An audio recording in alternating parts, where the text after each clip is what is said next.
Adrian Varelli sat motionless in his wheelchair, amidst the candlelight and the silent breaths of hundreds of powerful guests. The bride had vanished. No explanation, no response. Only emptiness remained before him, and silence killed reputations faster than any bullet. His empire was built on fear and control, but right now he was becoming a laughingstock. When his gaze locked onto a girl standing in the shadows, the event organizer, anonymous, harmless, a crazy idea flashed through his mind. $5 million. A contract. An unexpected turnaround. Follow this story to the end. Like and comment where you're watching so I know where the story has reached in the world. The silence in the cathedral wasn't peaceful. It was the kind that crawled under your skin and made you want to scream, just to break it. Alara Quinn stood in the shadows near the south entrance, clipboard pressed against her chest like a shield, watching the entire ceremony collapse in real time. She'd planned hundreds of events, weddings, galas, corporate nightmares that required her to smile through chaos. But nothing had prepared her for this. The bride was gone. Not late, not delayed. Gone. Alara had seen her 20 minutes ago, white dress trailing behind her like a ghost, face pale but composed. Then the procession music started, the doors opened, and nothing. Just an empty aisle and a groom sitting alone at the altar in a custom wheelchair that probably cost more than Alara's entire year's salary. Adrian Varelli. Even from across the massive space, she could feel the weight of him. Not physical weight. He was lean, sharp-edged, all-controlled fury packed into an immaculate black suit, but the kind of weight that bent the air around him made people instinctively step back. She'd met him exactly once during the planning process, and that had been enough. His voice was low, clipped, the kind that didn't waste syllables. His eyes, dark, unreadable, had scanned her like she was a line item on a budget sheet. She'd been grateful to deal with his assistant after that. Now she watched him sit there, absolutely motionless, while 300 of the city's most powerful people held their breath, waiting. The hum of whispers started low, a hiss that built like static. Alara's stomach twisted. This was a disaster, the kind that ended careers. Hers, specifically. Her phone buzzed. A text from Marcus, the bride's coordinator. "She's not coming back. I don't know where she is. Fix this, fix this." Right. Alara's hands were shaking. She forced them still, forced her brain to kick into gear. There were protocols for this. She could make an announcement, call it a medical emergency, buy time. "Miss Quinn." The voice cut through the noise like a blade. She jerked her head up. One of Adrian's security team stood in front of her, expressionless, built like a wall. "Mr. Varelli would like to speak with you, now." Her throat went dry. What?" "Now," he repeated, already turning. She followed because there wasn't another option. Her heels clicked against the marble floor too loud, drawing eyes. She kept her gaze down, heart hammering against her ribs. The walk to the altar felt endless. Every step was a countdown to something she couldn't name but knew was bad. Adrian hadn't moved. He sat facing the empty aisle, hands resting on the arms of his wheelchair, posture so still it looked carved. She stopped a few feet away, uncertain, her mind screaming at her to run. "Closer," he said, without looking at her. She stepped forward. Her pulse was a drumbeat in her ears. Then he turned his head, and his eyes locked onto hers. It was like being pinned under a spotlight. His gaze didn't waver, didn't soften. It stripped her down to nerves and panic, saw everything she was trying to hide. She couldn't breathe. "You're the planner," he said. Not a question. "Yes." Her voice came out steadier than she felt. Small miracle. "Then you know what just happened here." Yes." "Good." He leaned back slightly, fingers drumming once against the armrest. A single, deliberate movement. "I'm going to make you an offer. You have 30 seconds to decide." Alara blinked. "I'm sorry, what?" "Marry me." The words hit her like a physical blow. She actually stumbled back a step, mouth open, no sound coming out. Around them, the whispers grew louder. Someone coughed. A camera phone flashed somewhere in the back rows. "Excuse me?" she finally managed. Adrian's expression didn't change. "You heard me? Right now. In front of everyone here. I'll pay you $5 million. Her brain short-circuited. 5 million. The number didn't even feel real. It was an abstract concept, something that existed in movies, Not in her life where she was 3 months behind on student loans and her car made a noise that probably meant the transmission was dying. "You're insane," she said, the words slipping out before she could stop them. A flicker of something crossed his face. Amusement, maybe. Or contempt. Possibly. "Do you want the money or not?" This is... She looked around wildly, half expecting someone to laugh, to tell her this was a prank. But the faces staring back at her were dead serious, hungry, waiting to see what she'd do. "Why me?" "Because you're here. Because you're not connected to my world. Which means you're not a threat. And because I need someone right now and you need money." His voice dropped just slightly. Still audible, but lower. Intimate in a way that made her skin prickle. "I can see it on you. The desperation. You're drowning, aren't you?" She hated that he was right. Hated the way he said it, like he was diagnosing a wound. Her jaw tightened. "This is crazy." "Yes or no, Miss Quinn. 20 seconds. Her hands were numb. Her thoughts spun in useless circles. This couldn't be happening. People didn't just... This wasn't how life worked. You didn't get offered millions to marry a stranger. You didn't stand in a cathedral full of witnesses and make decisions that could ruin everything. But then, what did she have to ruin? A job she hated that barely paid rent? An apartment with mold in the bathroom? A future that looked exactly like her present, stretched out gray and endless. She thought about her mother's medical bills, the ones she'd been dodging, the collection calls she didn't answer anymore. Thought about the weight of it all, pressing down, making it hard to breathe most days. $5 million. Her mouth opened. She heard herself say, "What's the catch?" 1 year. You play the role. You don't embarrass me. At the end, you walk away with the money and we never speak again." He tilted his head slightly. 10 seconds. "What if I say no?" "Then I'll find someone else and you'll go back to being invisible." His eyes narrowed. 5 seconds. The word came out before she could think. "Yes." Silence. Then Adrian turned to face the crowd, his voice ringing out clear and absolute. "There's been a change of plans. Miss Alara Quinn has agreed to marry me instead. We'll proceed immediately." The explosion of noise was instantaneous. Gasps, shouts, the scrape of chairs as people stood. Alara's vision tunneled. She couldn't feel her legs. This wasn't real. This couldn't be. Adrian's hand closed around her wrist. His grip was firm, grounding. "Smile," he murmured, "or this falls apart right now." She forced her face into something resembling calm. Her cheeks ached. Someone, a man in robes she vaguely recognized as the officiant, stepped forward, looking shell-shocked but professional. He opened his mouth, started speaking. The words washed over her like static. Alara's mind screamed at her to run. Every instinct said this was wrong, dangerous, a trap she'd walked into with her eyes open. But her feet stayed planted, her hand stayed in Adrian's, and when the officiant asked if she took this man, she heard herself say, "I do." Adrian's response was immediate, clipped. "I do." Then by the power vested in me, the rest blurred. A ring appeared. Where had that come from? And slid onto her finger, cold and heavy. Adrian's hand was steady. Hers shook. The officiant pronounced them married, and the applause that followed felt like an avalanche. Adrian released her wrist and turned his wheelchair toward the exit. "Walk beside me," he said quietly. "Don't look back." She obeyed. Her legs moved mechanically, her brain still trying to catch up with what had just happened. The aisle stretched forever. Faces turned to watch them pass, some shocked, some calculating, some openly hostile. She recognized a few from the guest list: senators, CEOs, people who could destroy her with a phone call. What had she done? They reached the doors. Sunlight hit her face, blinding after the dim interior. A car waited at the curb, black and sleek, door already open. Adrian gestured for her to get in first. She climbed inside, the leather seat cool against her legs. He followed, transferring from the wheelchair with a practiced efficiency that was almost angry in its precision. The chair folded, disappeared into the trunk. The door shut. The silence inside the car was suffocating. Alara stared at her hands. The ring glinted.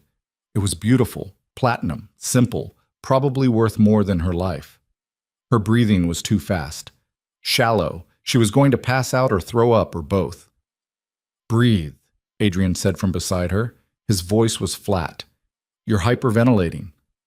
"I just married a stranger for money," she shot back, her voice cracking. I think I'm allowed to hyperventilate. Fair enough. He pulled out his phone, started typing something. But do it quietly. We have a long drive ahead. Where are we going? My estate. We need to establish ground rules before this gets any more complicated. Alara turned to look at him fully for the first time since getting in the car. He was focused on his phone, jaw set, the same unreadable mask he'd worn at the altar. No emotion, no acknowledgement of the insanity they'd just committed. Just cold clinical control. Do you even care that your actual bride just abandoned you? The question came out sharper than she intended. Adrian's fingers paused on the screen. He didn't look up. No. That's it? Just no? It was a business arrangement. She made her choice. I made mine. Now he did glance at her, and there was something dark in his expression. Something that made her want to press herself against the car door.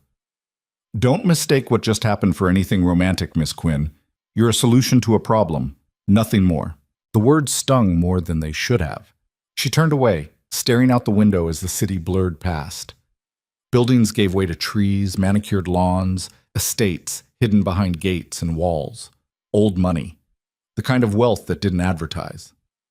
Her phone buzzed.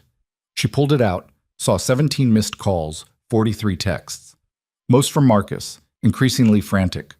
A few from her roommate Jenna, one from her mother. She couldn't deal with any of it right now. You'll need to turn that off, Adrian said. No contact with your previous life until we've sorted out the narrative. Excuse me? Your phone, turn it off. I'll provide you with a new one. Secure line. You can't just... I can, and I am. You agreed to this, Miss Quinn. That means you follow my rules. His tone left no room for argument. Alara's hands curled into fists. She wanted to scream at him, to demand he turn the car around, to take back the last 20 minutes of her life. But the ring on her finger was real.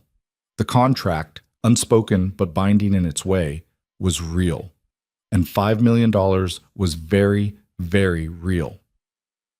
She powered off her phone without another word. The estate appeared after another 10 minutes of silence. It wasn't a house. It was a compound, sprawling, modern, all glass and stone and architectural lines that probably won awards.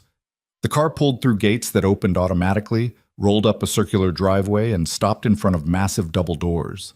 Adrian was out of the car before she could process. His wheelchair unfolded, and he transferred into it with the same controlled fury as before. A woman appeared in the doorway, older, severe, wearing a gray suit that screamed assistant or housekeeper or both. Mr. Varelli, she said, her voice crisp. I wasn't expecting you back so soon. Plans changed, Margaret. This is Alara Quinn, my wife. Get her settled in the East Wing. I'll meet her in my office in 1 hour. Margaret's face didn't move, but Alara caught the microsecond of shock in her eyes before it vanished. Of course. This way, Mrs. Varelli. Mrs. Varelli. The name felt like a noose. Alara followed Margaret inside, barely registering the opulence around her. Marble floors, vaulted ceilings, art that probably belonged in museums. It was beautiful and cold and utterly alien. Margaret led her up the sweeping staircase, down a hallway lined with closed doors, and finally into a bedroom that was bigger than Alara's entire apartment. Floor-to-ceiling windows overlooked a garden. A bed that could sleep 4 people sat in the center, dressed in white linens that looked untouched. There are clothes in the closet, Margaret said. Bathroom through that door. If you need anything, use the intercom. She pointed to a panel on the wall. Mr. Varelli will expect punctuality. Then she left, closing the door with a soft click. Alara stood in the middle of the room, surrounded by luxury she'd never asked for, wearing a stranger's ring, bound by a deal she didn't fully understand, and she had no idea what happened next. She moved to the window, pressed her forehead against the glass. The garden below was immaculate, hedges trimmed into perfect lines, flowers arranged by color, a fountain at the center. Everything controlled, everything in its place, just like her now. Her reflection stared back at her, pale and wide-eyed. She barely recognized herself. 24 hours ago, she'd been worried about making rent. Now she was married to one of the most powerful men in the city, living in a mansion, playing a role she didn't know how to perform. The enormity of it crashed over her, and she sank onto the edge of the bed, hands shaking again. What had she done? What had she agreed to? Adrian had said 1 year, but a year of what? Pretending, lying, living in this gilded cage while he, what, used her as a prop? A shield? She thought about the way he'd looked at her in the cathedral, the cold calculation, the absolute certainty that she'd say yes because she had no other choice. He'd been right, and she hated him for it. A knock on the door made her jump. She stood quickly, wiping at her eyes even though she hadn't cried. "Come in." A younger woman entered, carrying a garment bag. "Mrs. Varelli, I'm Sophie. I'll be helping you prepare for the meeting with Mr. Varelli." "Prepare?" Sophie smiled, but it didn't reach her eyes. "You'll want to change. First impressions matter here." Elara glanced down at herself. She was still wearing the simple black dress she'd put on that morning for work. Professional, but unremarkable. Invisible, just like Adrian had said. "Right," she muttered. "Can't have the fake wife looking shabby."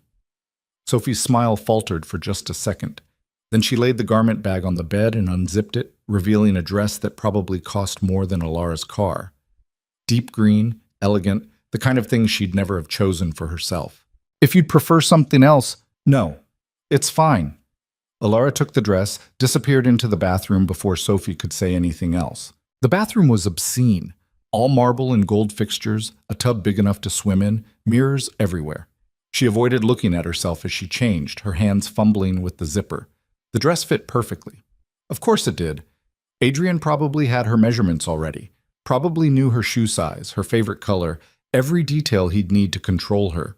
She emerged to find Sophie waiting with heels and jewelry. "I can do my own—" "Please, Mrs. Varelli, it's my job." There was something in her tone, not unkind, but firm. Elara recognized it, the voice of someone who knew the rules and wasn't about to let a newcomer break them. She sat. Let Sophie work. The heels were added, a delicate necklace, earrings that caught the light. When it was done, Sophie stepped back, assessing. "You look perfect," she said. Elara didn't feel perfect. She felt like a doll being dressed for display. "Mr. Varelli's office is on the first floor, West Wing," Sophie continued. "I can show you. I'll find it." Elara stood, steadier than she expected. "Thank you." Sophie nodded and left. Alone again, Elara took a breath. Then another. She could do this. It was just a meeting, just a conversation. She'd faced worse. She hadn't, but lying to herself seemed easier than the truth. She made her way downstairs, following the path Margaret had taken in reverse. The house was a maze, but she eventually found a door slightly ajar, light spilling out. She knocked. "Enter." Adrian's office was exactly what she'd expected. Dark wood, floor-to-ceiling bookshelves, a desk that looked like it belonged to a dictator. He sat behind it, wheelchair pulled up close, papers spread in front of him. He didn't look up when she entered.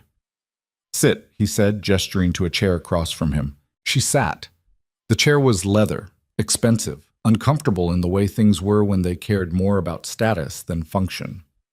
Adrian finished whatever he was writing, set his pen down with deliberate care, and finally met her eyes. "We need to establish parameters," he said. "This arrangement works only if we're both clear on expectations." "Parameters," Elara repeated, her voice flat. "Yes. First, in public, you are my wife. Devoted, supportive, exactly what people expect. You attend events with me, you smile, you play the role. Any deviation from that, and the deal is off." "What about in private?" "In private, we stay out of each other's way. You have your wing, I have mine. We're not friends, we're not confidants. We're business partners in a very specific transaction." Elara's jaw tightened. "So I'm supposed to pretend to be in love with you when people are watching, and then what? Pretend you don't exist the rest of the time?" "Exactly." "That's insane." "That's the deal." He leaned back slightly, studying her. "You'll have access to everything you need. Clothes, credit cards, transportation. There will be a staff to assist you, but your movements will be monitored. You don't leave without informing security. You don't speak to the press without approval. You don't do anything that could jeopardize this arrangement." "You mean I'm a prisoner?" "I mean you're protected. There's a difference." "Is there?" Adrian's expression hardened. "You have no idea what my world is like, Miss Quinn. The people in that cathedral today. Half of them would destroy you for sport if they thought it would hurt me. The other half would use you as leverage. So yes, you'll be monitored, for your sake as much as mine." Elara wanted to argue, but something in his tone stopped her. There was truth there, buried under the ice. Real concern, or at least the shadow of it. "What about the money?" she asked instead.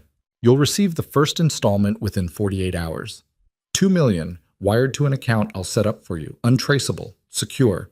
The remaining 3 million comes at the end of the year, provided you've fulfilled your obligations. And if I leave before then? You forfeit everything, and I'll make sure you never work in this city again." He said it without malice, just fact. "So I suggest you commit to seeing this through." Her hands curled into fists in her lap. Every instinct screamed at her to walk out, to tell him to keep his money and his threats.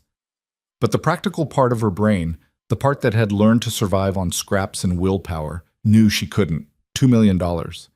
Even half the promised amount was life-changing. It was her mother's medical bills paid. It was freedom from debt. It was a future that didn't look like drowning. "Fine," she said. "What else?"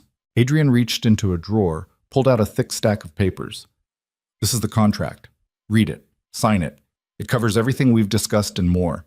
Infidelity clauses, non-disclosure agreements, behavioral expectations." Alara took the contract, flipped through the pages. Legalese swam before her eyes. She wasn't a lawyer. She had no idea what half of this meant. "You're expected to sign this now?" she asked.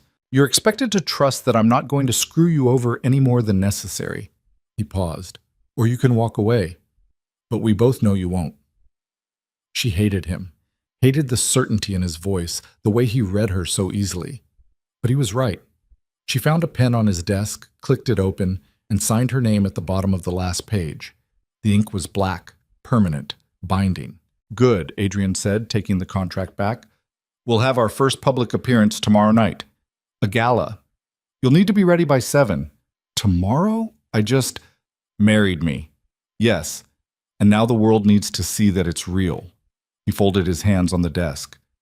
"Is there anything else?" 1,000 questions crowded her throat. She swallowed them all down. "No." "Then you're dismissed." Alara stood, her legs unsteady. She made it to the door before his voice stopped her. "Miss Quinn." She turned. Adrian was watching her, something unreadable in his expression. "You did well today. In the cathedral. Most people would have run." It wasn't quite a compliment, more an acknowledgement, but coming from him it felt significant. "Most people aren't desperate," she said quietly. "No," he agreed. "They're not."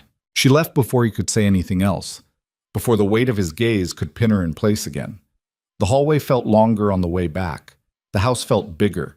Everything felt wrong and surreal and inescapable. Back in her room, Alara collapsed onto the bed, still wearing the green dress, the heels, the jewelry. She stared at the ceiling, at the chandelier that hung above her like a threat or a promise. She couldn't tell which. She was married. To a man she didn't know. For money she desperately needed. For 1 year of her life that suddenly felt both infinite and impossibly short. Her phone, her old phone, now dead in her purse, was the only connection to the world she'd left behind. To Jenna, to her mother, to everyone who would want answers she couldn't give. What would she tell them? What could she tell them? The truth was impossible. The lie was inevitable. She closed her eyes, exhaustion crashing over her. Tomorrow there would be a gala. Tomorrow she'd have to smile and pretend and play the role Adrian demanded. Tomorrow she'd step into the spotlight as Mrs. Varelli and pray she didn't shatter under the scrutiny. But tonight, alone in this too-big room, she let herself feel the full weight of what she'd done. And she wondered if $5 million was enough to buy back a soul once you'd sold it. Somewhere in the house, a clock chimed midnight. The sound echoed, lonely and final. Alara Varelli now, pulled a blanket over herself and waited for sleep that wouldn't come, because the real nightmare was just beginning, and she had 364 days left to survive it. The gala dress arrived at noon, delivered by a woman who introduced herself as Vivienne, personal stylist, apparently part of the package deal Alara had signed her life away for. The dress was black, floor-length, cut in a way that would show just enough skin to be interesting without crossing into scandalous. Alara held it up to the light, watching the fabric shimmer like oil on water. "Mr. Varelli selected it himself," Vivienne said, unpacking shoes, jewelry, a clutch that probably cost more than Alara's college tuition. "He has excellent taste." Alara didn't respond. She was too busy trying not to think about the fact that Adrian had been thinking about her body, what would look good on it, what would make the right impression. It felt invasive, clinical, like being a mannequin in a store window. We should start hair and makeup at 4, Vivian continued, laying everything out with precision. That gives us 3 hours to prepare. 3 hours to get dressed? Vivian's smile was patient, the kind you'd give a child who didn't understand the rules yet. 3 hours to become Mrs. Varelli. Right, because Alara Quinn didn't exist anymore. Not in public, not in the world she was about to step into. She'd barely slept. Every time she closed her eyes, she saw the cathedral, heard the gasps, felt Adrian's hand closing around her wrist like a shackle. Her brain kept replaying the decision, picking it apart, looking for the moment she could have said no. But the moment never came. It had been inevitable from the second she'd said yes. Now she was here, standing in a bedroom that wasn't hers, wearing a life that didn't fit, about to walk into a room full of people who would smell weakness like blood in the water. Mrs. Varelli? Vivian's voice pulled her back. Shall we begin? Alara nodded. What else was there to do? The transformation took exactly 3 hours. Vivian worked with the efficiency of a surgeon, every movement precise, every choice deliberate. Hair swept up, makeup that made Alara's eyes look darker, her cheekbones sharper. The dress slid on like a second skin. The shoes added 3 inches and made her calves ache immediately. When it was done, Vivian stepped back, assessing. Perfect. Mr. Varelli will be pleased. Alara looked at herself in the mirror. The woman staring back was a stranger, polished, elegant, untouchable. Everything Alara had never been and never wanted to be. He's waiting downstairs, Vivian said, already packing her tools. Don't keep him waiting. She left, and Alara was alone again with the stranger in the mirror. Her hands were shaking. She pressed them flat against her thighs, forced herself to breathe. This was just a performance, just a role. She'd smile, stand next to Adrian, play the part. It would be fine. It wouldn't be fine, but the lie was necessary. She made her way downstairs, each step careful in the ridiculous heels. The house was quieter now, the staff invisible, the kind of silence that came from money and control. She found Adrian in the foyer, already positioned by the door, wearing a tuxedo that probably cost more than most people's cars. He looked up as she approached, and for a brief second something flickered in his expression. Surprise, maybe. Or appreciation. Then it was gone, replaced by the same cold assessment he'd given her yesterday. You look acceptable, he said. Thanks. You too. The sarcasm came out before she could stop it. Adrian's mouth twitched, almost a smile, but not quite. The car is waiting. We'll arrive fashionably late. Makes an entrance more memorable. Memorable. Right. Alara moved toward the door, but his voice stopped her. Miss Quinn? She turned. It's Mrs. Varelli now, remember? Alara, then. He rolled closer, the wheelchair moving silently across the marble. Before we go in there, you need to understand something. These people are predators. They'll smile at you, compliment your dress, ask you harmless questions, but they're all looking for weaknesses, anything they can use. Against you or against me? Both. We're a unit now, whether we like it or not. If you falter, I fall. And if I fall, you get buried in the rubble. He held her gaze. So when we walk in there, you don't look nervous, you don't look uncertain, you look like you belong at my side. Understand? Alara's jaw tightened. I'm not an idiot, Adrian. I know how to fake confidence. Good. Let's see if you can do it while 300 people dissect your every move. The drive was silent. Adrian spent it on his phone, typing messages with sharp, angry jabs of his thumbs. Alara stared out the window, watching the city blur past. Streetlights reflected off glass buildings, neon signs advertising lives she'd never touch. Normal lives, simple lives. She'd traded that for this. The gala was being held at the Whitmore estate, a sprawling mansion on the edge of the city that had been converted into an event space for the obscenely wealthy. The car pulled up to a red carpet, an actual red carpet, lined with photographers and cameras. Flashes started going off before they even stopped. Alara's stomach dropped. You didn't say there would be press. There's always press. Adrian's hand found hers, his grip firm. Remember what I said. You don't falter. The door opened, sound rushed in, shouted questions, camera clicks, the hum of a crowd waiting for blood. Adrian exited first, transferring to his wheelchair with practiced ease. Then he extended a hand to Alara. She took it, stepped out into the lights. The noise was overwhelming. Questions came from every direction, overlapping, impossible to parse. She caught fragments. Mr. Varelli, who is she? Is it true you married her yesterday? Miss Quinn, how does it feel? Adrian's hand tightened on hers. Smile, he murmured. Don't answer. Just smile. She did. Her face felt like a mask, stretched too tight. The cameras kept flashing, blinding bursts that left spots in her vision. Adrian moved forward, and she walked beside him, her free hand resting lightly on the back of his wheelchair, like Vivienne had coached her. The gesture looked supportive, loving even. It felt like a lie. They made it inside.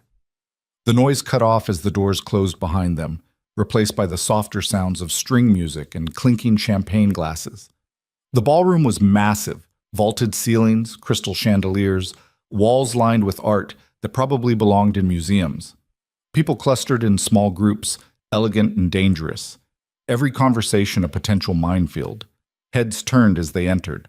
Whispers followed. Adrian's hand was still on hers. We make a circuit. You stay close. Let me do most of the talking. If someone asks you a direct question, keep it brief. Pleasant, nothing controversial. What counts as controversial? Anything honest? A woman approached before Alara could respond. Mid-50s, dripping in diamonds, smile sharp enough to cut. Adrian, darling, what a surprise. Catherine. Adrian's voice was smooth, easy. Nothing like the clipped tone he used with Alara. You look stunning, as always. Catherine's eyes slid to Alara, assessing. And this must be your bride. How unexpected. Alara, this is Catherine Marsh. She sits on half the boards in the city. More than half, darling. Catherine extended a hand. Her grip was cold, firm. Alara Quinn, isn't it? I did some digging after yesterday's little spectacle. Event planner. How quaint. Alara forced her smile to stay in place. Nice to meet you. Is it? Catherine's laugh was crystalline. Tell me, dear, how does one go from arranging flowers to marrying Adrian Varelli? It's quite the leap. The claws were out. Alara could feel Adrian's gaze on her, waiting to see if she'd crack. Sometimes opportunities present themselves, Alara said carefully. I was fortunate enough to say yes. Fortunate? What a lovely way to put it. Catherine turned back to Adrian. She's charming. I do hope she lasts longer than the last one. Adrian's expression didn't change. I'm sure she will. Now, if you'll excuse us, of course. Enjoy the evening. Catherine drifted away, already whispering to the woman beside her. Alara's hands were clenched so tight, her nails bit into her palms. I hate her. Get in line. Adrian steered them toward the bar. Champagne? Something stronger. He almost smiled at that. Almost. The next hour was a blur of introductions, fake smiles, and conversations that felt like chess matches. Everyone wanted to know about the wedding. Why so sudden? Why her? What was Adrian thinking? The questions were veiled in politeness, but the judgment underneath was clear. Alara stuck to the script Adrian had given her. Brief answers. Nothing controversial. She let him lead, watched how he navigated the room with the precision of a general on a battlefield. Every word calculated, every gesture deliberate. She was exhausted by the time they found a quiet corner near the windows. Her face hurt from smiling. Her feet were screaming in the heels. She leaned against the glass, letting the cool surface ground her. You're doing better than I expected, Adrian said. Low bar. Fair. He accepted a champagne flute from a passing waiter, took a sip. Catherine will spread rumors, but that was inevitable. Let her. By tomorrow, everyone will have moved on to the next scandal. And if they don't, then we adapt. He glanced at her. You're not going to ask me about the last one? Alara blinked. What? Catherine's comment. About me hoping you last longer. You're not curious? She was. Desperately. But something in his tone warned her off. It's none of my business. No, he agreed. It's not. They stood in silence, watching the crowd.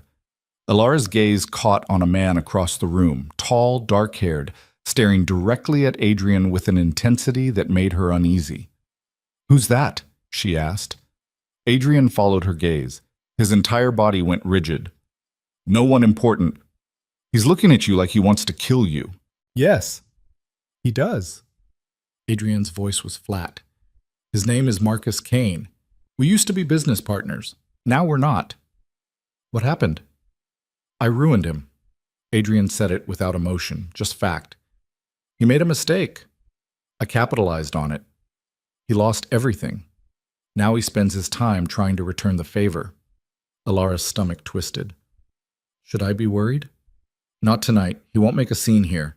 But Adrian's hand tightened on the armrest of his wheelchair, knuckles white. Marcus started walking toward them.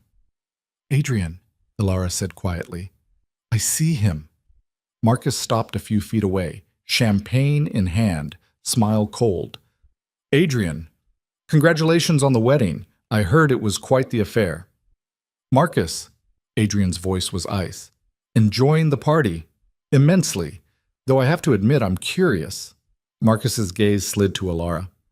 This is the bride, I assume, the event planner who stepped in at the last moment?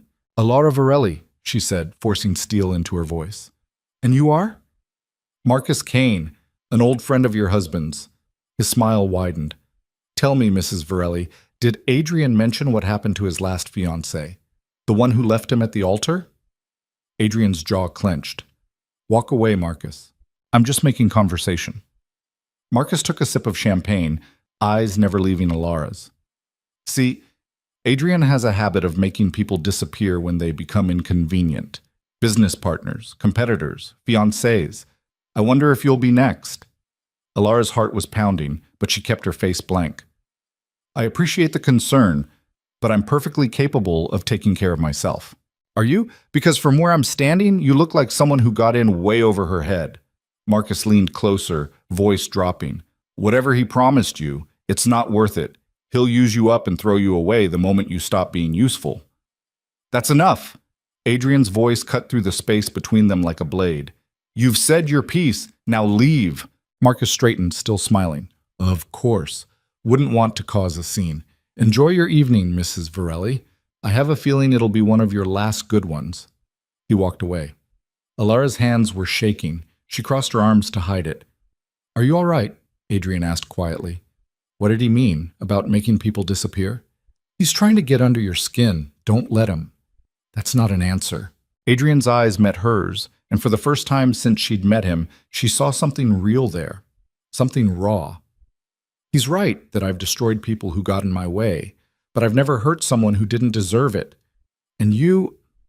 He stopped, seemed to reconsider. You're safe, as long as you keep your end of the deal.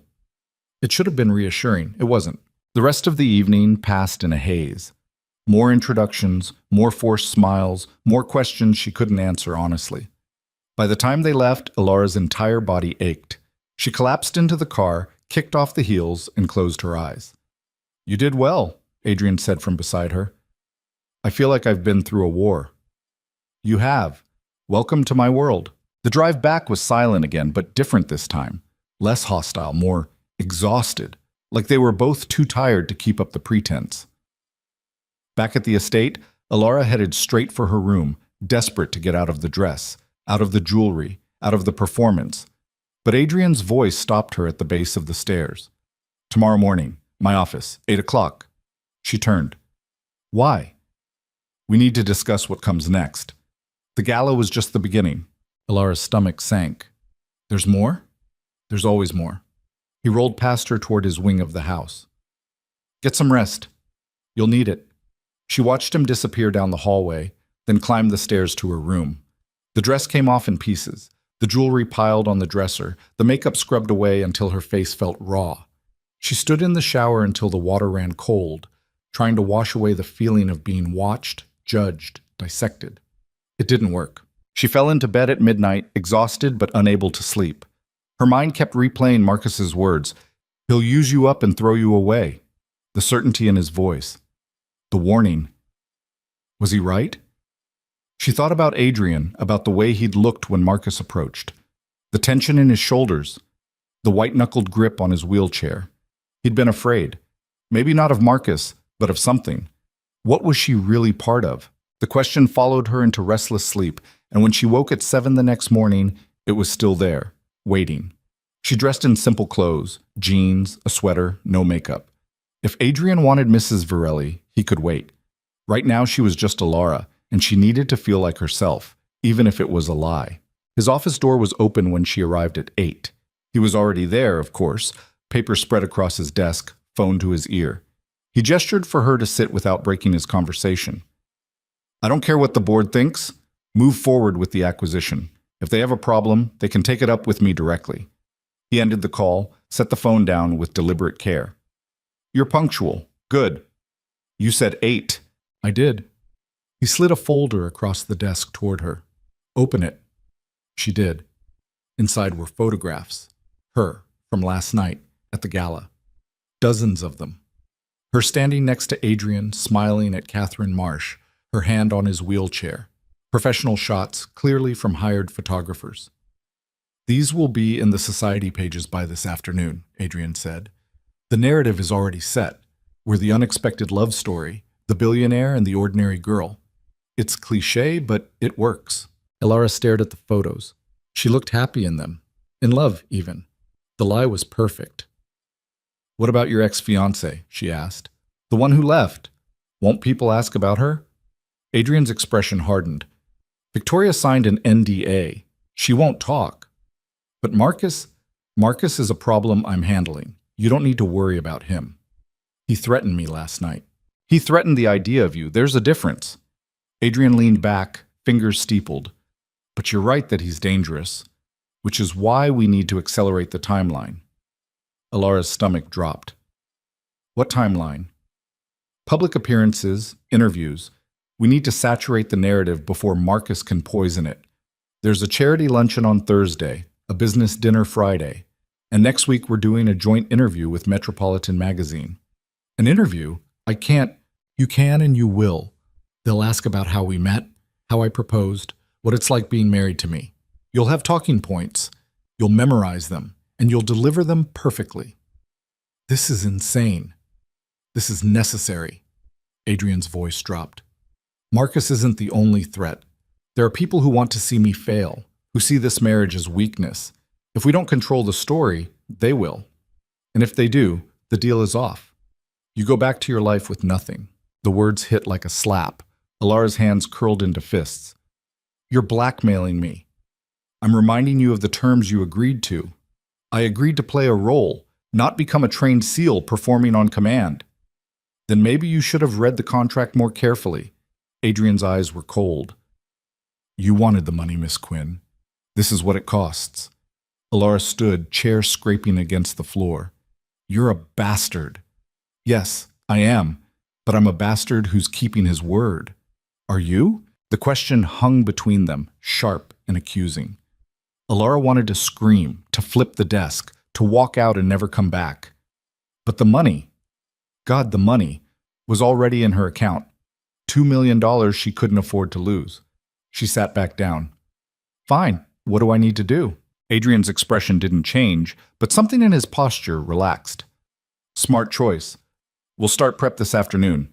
Vivienne will work with you on presentation, Margaret on etiquette, and I'll handle the talking points. Anything else? Yes. He pulled out another folder, thicker than the first. Background on me. My family, my business, key players in my world. You need to know all of it. We can't have you stumbling when someone asks a basic question. Alara took the folder, felt the weight of it. How much of this is public knowledge? About half. The rest is complicated. Complicated how? Adrian's jaw tightened. My father built this empire on ruthless decisions and strategic cruelty. When he died, I inherited both the company and the enemies. Some of those enemies are still active. Some are waiting for me to show weakness. He met her eyes. The wheelchair made me a target. This marriage was supposed to stabilize things. Instead, it's opened new vulnerabilities. Because of me. Because of the circumstances. Victoria leaving was planned, in a sense. She was paid to walk away. Alara's breath caught. What? It was a setup, a test to see who would move against me when I appeared vulnerable. I didn't expect you to say yes when I offered the deal, but you did.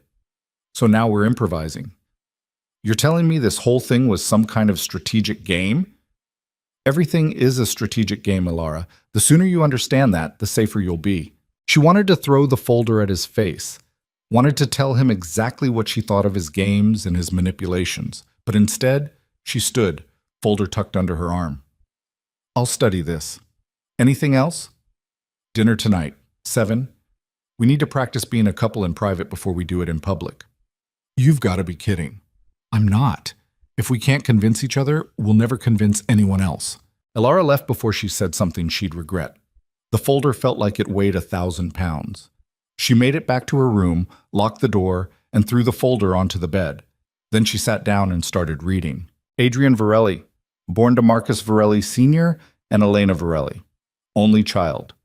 Father died 5 years ago in a car accident, though the report hinted at speculation it might not have been an accident. Adrian took over Varelli Industries at 25, ruthless and efficient, expanded into tech, real estate, pharmaceuticals, made billions, made enemies. The accident that put him in the wheelchair happened 3 years ago. Sabotage suspected but never proven. He'd been at a construction site, inspecting a new development, when scaffolding collapsed. 3 workers died. Adrian survived but lost the use of his legs. The report was clinical, but Alara could read between the lines. The guilt, the anger, the way he'd thrown himself into work afterward, becoming even more isolated, even more feared. She kept reading. Business rivals, former partners, people he'd destroyed to build his empire. The list was long and brutal. And somewhere in that list was Marcus Kane, former VP of Operations, forced out after a failed merger that cost the company millions. Adrian had taken the blame publicly, but made sure Marcus paid privately. Blacklisted him, ruined his reputation, left him with nothing. No wonder Marcus wanted revenge. Alara closed the folder, her head pounding. This was the man she'd married. Not the cold, controlled figure in the wheelchair, but the history behind him. The violence, the calculated destruction. And she was supposed to smile and pretend to love him. A knock on the door startled her. Mrs. Varelli, it's Margaret. Mr. Varelli would like you to join him in the library. Alara glanced at the clock. It was barely noon. I thought dinner wasn't until 7. This is separate. He said it's important. She found Adrian in the library, surrounded by floor-to-ceiling shelves filled with books that probably cost more than most people's houses. He sat near the window, light streaming in, a glass of whiskey in his hand. You drink at noon? Alara asked. Only on days that require it. He gestured to the chair across from him. Sit. She did. The library was quieter than the rest of the house, insulated somehow. Peaceful, if you ignored the tension crackling between them. I owe you an apology, Adrian said abruptly. Alara blinked. I'm sorry, what? This morning, in my office, I was harsher than necessary. He took a sip of whiskey, gaze fixed on the glass. You're right that I'm asking a lot, more than I should, probably, but I need you to understand the stakes. I'm starting to.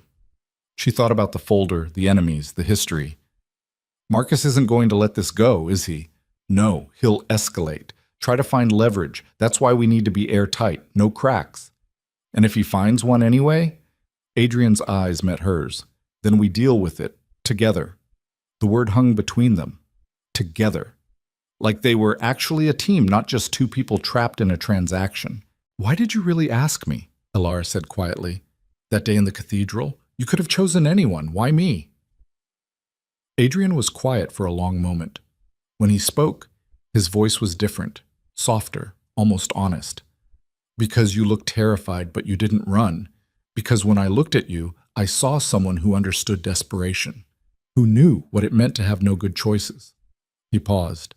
And because I thought you'd be easy to control. Past tense? You're more resilient than I expected. It's complicating things. Alara didn't know what to say to that, so she said nothing. They sat in silence, the afternoon light shifting across the floor. For the first time since this nightmare started, the quiet between them didn't feel hostile, just heavy, weighted with things neither of them knew how to say. Finally, Adrian set down his glass. The dinner tonight. We're going to talk. Really talk. Not as employer and employee. As 2 people stuck in the same mess trying to figure out how to survive it. And if I don't want to talk, then we sit in silence. But we do it together. She studied him, tried to see past the armor, the calculated coldness. Underneath it all, he looked tired. Not physically, though there were shadows under his eyes, but soul-deep tired, the kind that came from carrying weight too long. "All right," she said. 7 o'clock. 7 o'clock, he agreed. She left him there, surrounded by his books and his whiskey and his carefully constructed solitude. The rest of the day passed in a blur of preparation.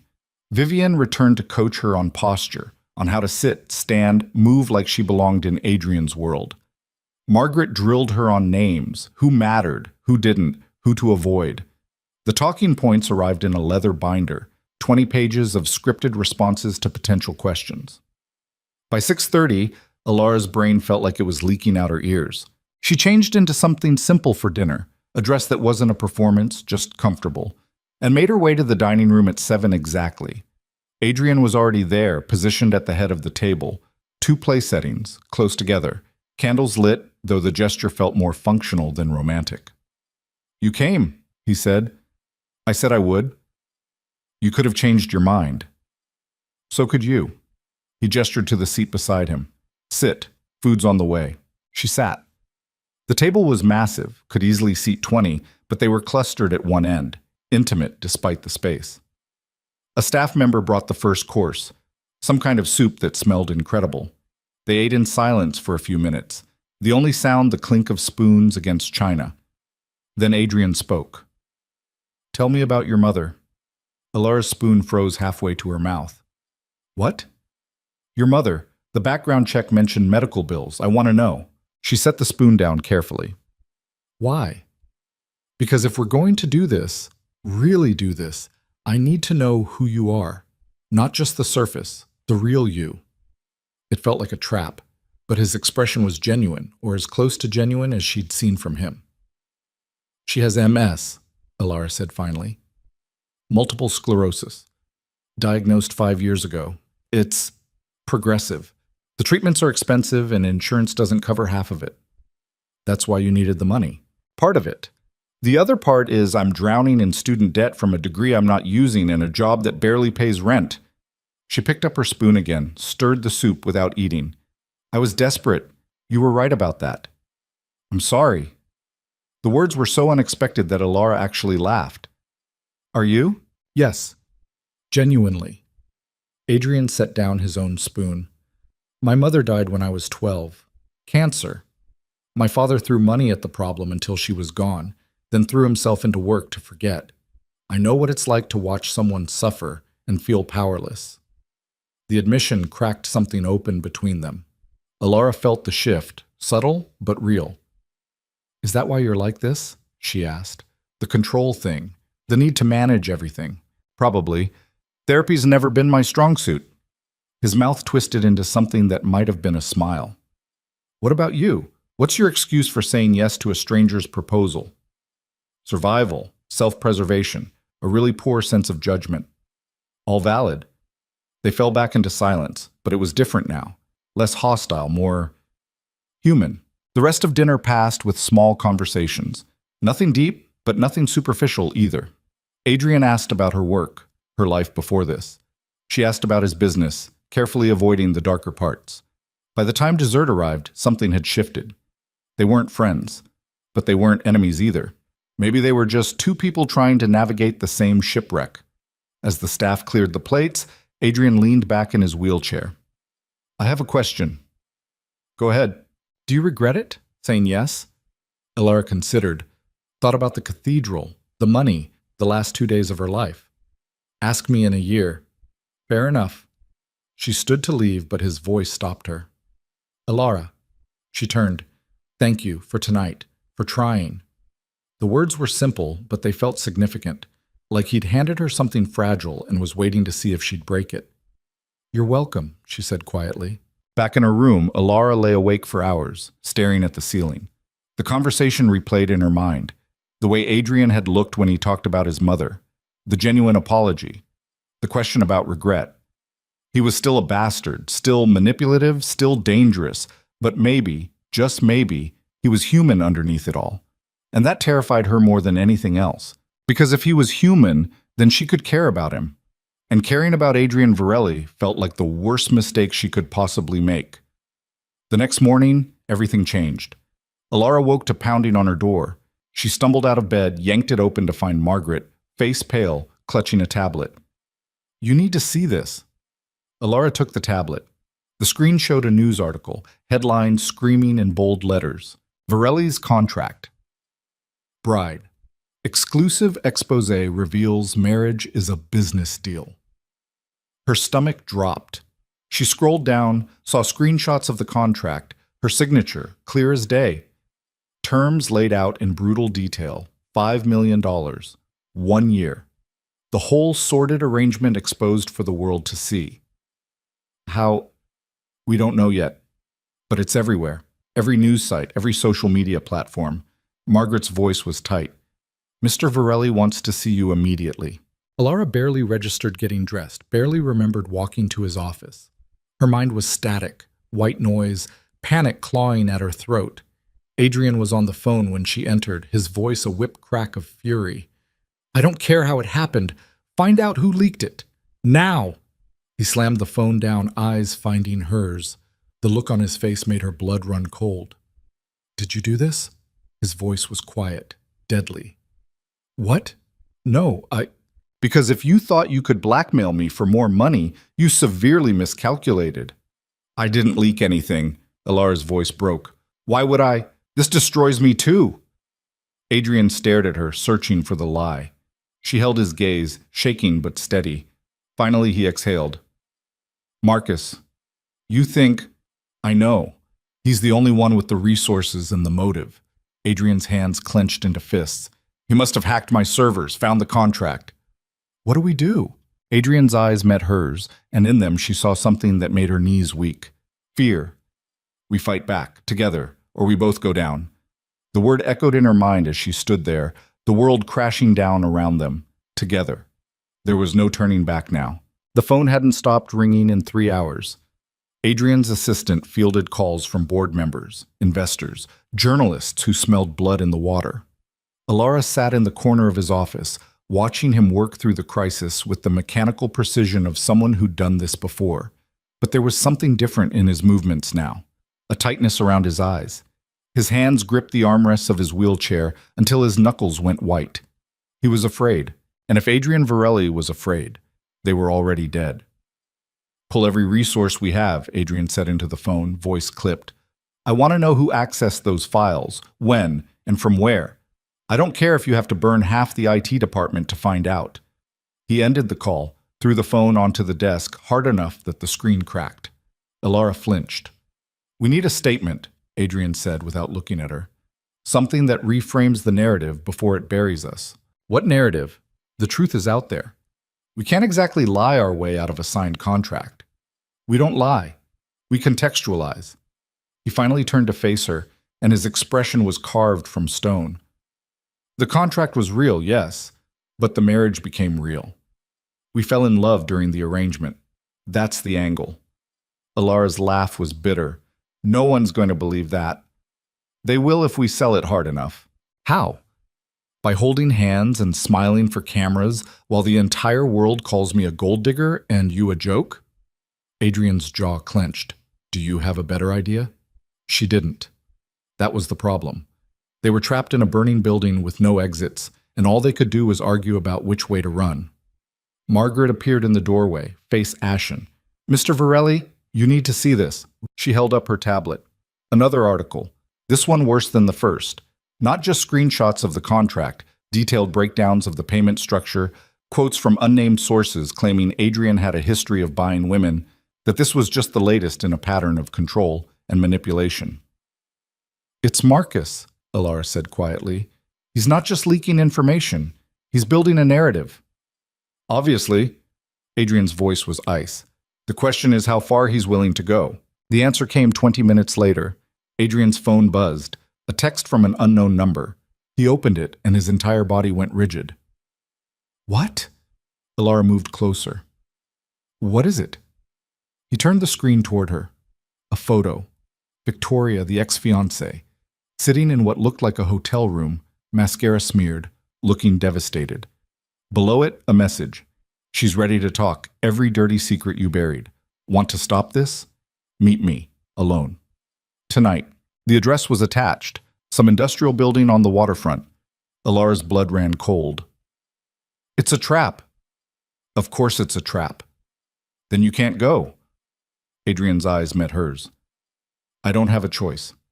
If Victoria goes public with whatever Marcus has convinced her to say, this whole thing collapses. The company, the marriage, everything. So what?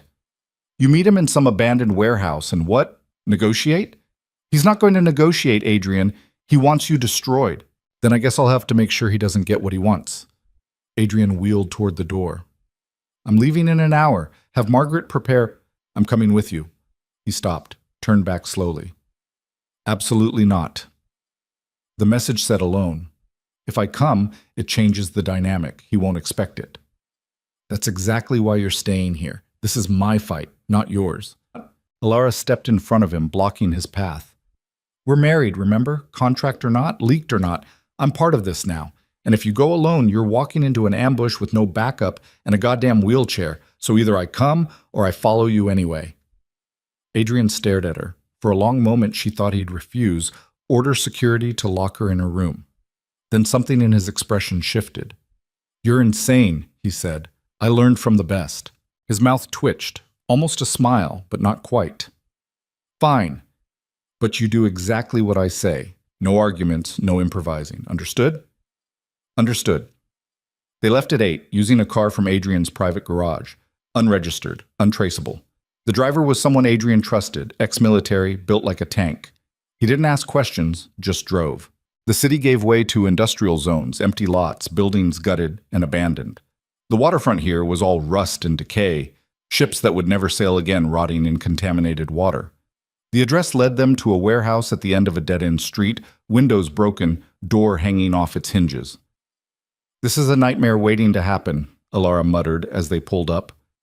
Stay close to me, Adrian said. And if things go wrong, you run. Don't look back. Don't try to help. Just run. I'm not leaving you. Alara, I said I'm not leaving you. She met his eyes. We're in this together, remember? He looked like he wanted to argue. Instead, he just nodded. The driver helped Adrian out into his wheelchair. Alara stayed at his side as they approached the warehouse. The door was unlocked. Inside, the space was cavernous, lit by a few work lights strung from the ceiling. Shadows pooled in the corners.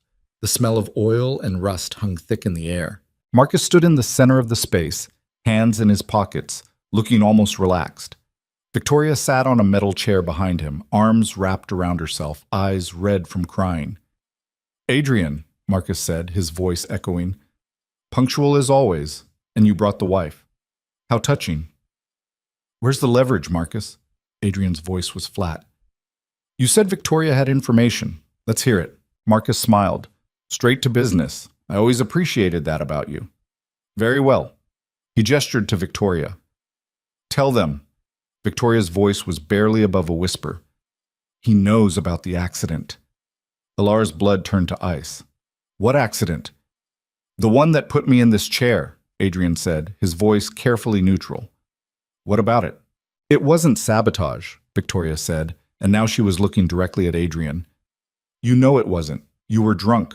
You'd been drinking all day because of the merger falling through, because of the board breathing down your neck. And you went to that construction site anyway, ignored every safety protocol, and when the scaffolding collapsed, her voice broke. 3 men died because of you. The words hung in the air like poison gas. Alara turned to Adrian. Is that true? His face was a mask. It's more complicated than, is it true? Yes. The single word hit her like a physical blow. She stumbled back a step, hand pressed to her mouth. Marcus's smile widened. Oh, it gets better. See, Adrian didn't just cover up his culpability. He paid off the families, buried the investigation, made it look like equipment failure when really it was just a drunk, arrogant bastard playing God. Shut your mouth. Adrian's voice was deadly quiet. Or what? You'll ruin me more than you already have? Marcus laughed. I've got nothing left to lose, Adrian. But you? You've got everything. Your company, your reputation, your shiny new contract wife. and I'm going to take it all away. This is extortion, Ilara said, her voice shaking. You're blackmailing him with information that could send him to prison. I prefer to think of it as justice. Marcus pulled out his phone. I've already drafted the press release, every detail. The drinking, the negligence, the cover-up. One click and it goes to every major news outlet in the country. Adrian's hands were white-knuckled on the wheelchair. What do you want? What do I want? Marcus's voice turned vicious. I want you to know what it feels like to lose everything. But since that's not enough, I want $50 million. And I want a signed confession that you destroyed my career on false pretenses. You do that, and maybe, I don't destroy yours. That's insane. That's the deal. You have 48 hours to decide. Marcus started walking toward the exit, then paused. Oh, and Adrian? If you try to come after me, if you even think about retaliating, the information goes public immediately, along with proof that you knew about this conversation and chose to pay me off instead of facing justice. He was gone before either of them could respond, Victoria trailing behind him like a ghost. The silence that followed was suffocating. Ilara couldn't move, couldn't breathe. Everything she thought she knew about Adrian, the control, the ruthlessness, the carefully constructed armor, it was all built on a foundation of blood and lies. Ilara, Adrian started. 3 men died. Her voice was hollow. You killed 3 men and you covered it up. It wasn't like that. Then what was it like? Explain to me how drinking yourself stupid and ignoring safety protocols is anything other than negligence. Adrian's face was carved from granite. I was in a bad place. The merger had fallen through. The board was threatening to remove me. Everything I'd built was falling apart. I made a mistake. A mistake? A mistake is forgetting someone's birthday or being late to a meeting. This is... She couldn't even finish the sentence. Oh my God, I defended you. I stood by you, and you've been lying this whole time. I didn't lie. I just didn't tell you. That's the same thing. It's not. Adrian's voice cracked, the first real emotion she'd heard from him. I was trying to protect you from this, from the ugliness of who I really am. Protect me. Ilara's laugh was broken. You used me, just like you use everyone. You saw someone desperate and you exploited it. That's not fair, isn't it? You said it yourself. You thought I'd be easy to control. Well, congratulations. You were right. I was so desperate for money that I sold myself to a man who kills people and covers it up. Adrian flinched like she'd slapped him. I didn't kill them. It was an accident. An accident you caused. An accident you hid. Those families, did they even know the truth? They knew enough. That's not an answer. It's the only one I have. Adrian's voice was raw now, stripped of its usual control. Yes, I was drunk. Yes, I made a terrible decision. Yes, 3 men died and it's my fault and I've lived with that every single day since it happened. But I couldn't change it. All I could do was try to make sure their families were taken care of. By paying them off? By making them sign NDAs so they couldn't tell the truth? By giving them enough money that they'd never have to worry again, that their kids could go to college, that their mortgages would be paid, that they'd have something left after the grief. He looked at her, and his eyes were haunted. It wasn't about covering it up. It was about not letting them suffer more than they already had. Ilara wanted to believe him. God, she wanted to believe that somewhere under all the manipulation and control was someone who actually cared. But the evidence was right there, damning and undeniable. The investigation, she said, you buried it. I made sure it concluded quickly, yes, because a drawn-out trial would have destroyed the families more than it would have destroyed me. They'd already lost husbands, fathers. I wasn't going to make them relive it in court. How convenient that it had also saved your reputation. Adrian's jaw clenched. You think I don't know that? You think I haven't spent every day since then wondering if I did the right thing? I live with this, Ilara. Every time I look at this wheelchair, I remember what I did, what I cost them, what I cost myself. The confession hung between them, raw and bleeding. Ilara's hands were shaking. I need to think. We don't have time to think. Marcus gave us 48 hours. I don't care about Marcus right now. I care that I married someone I don't know, someone who's capable of... She stopped, bile rising in her throat. I need air. She turned toward the exit, but Adrian's voice stopped her. If you walk out that door, this is over. The deal, the marriage, all of it. You understand that? She looked back at him. Is that a threat? It's a fact. We're either in this together or we're not. And if we're not, then there's no point in fighting Marcus because he's already won. The words should have made her angry. Instead, they just made her tired. Maybe he should win, she said quietly. Maybe you deserve everything he's going to do to you. Adrian's face went blank.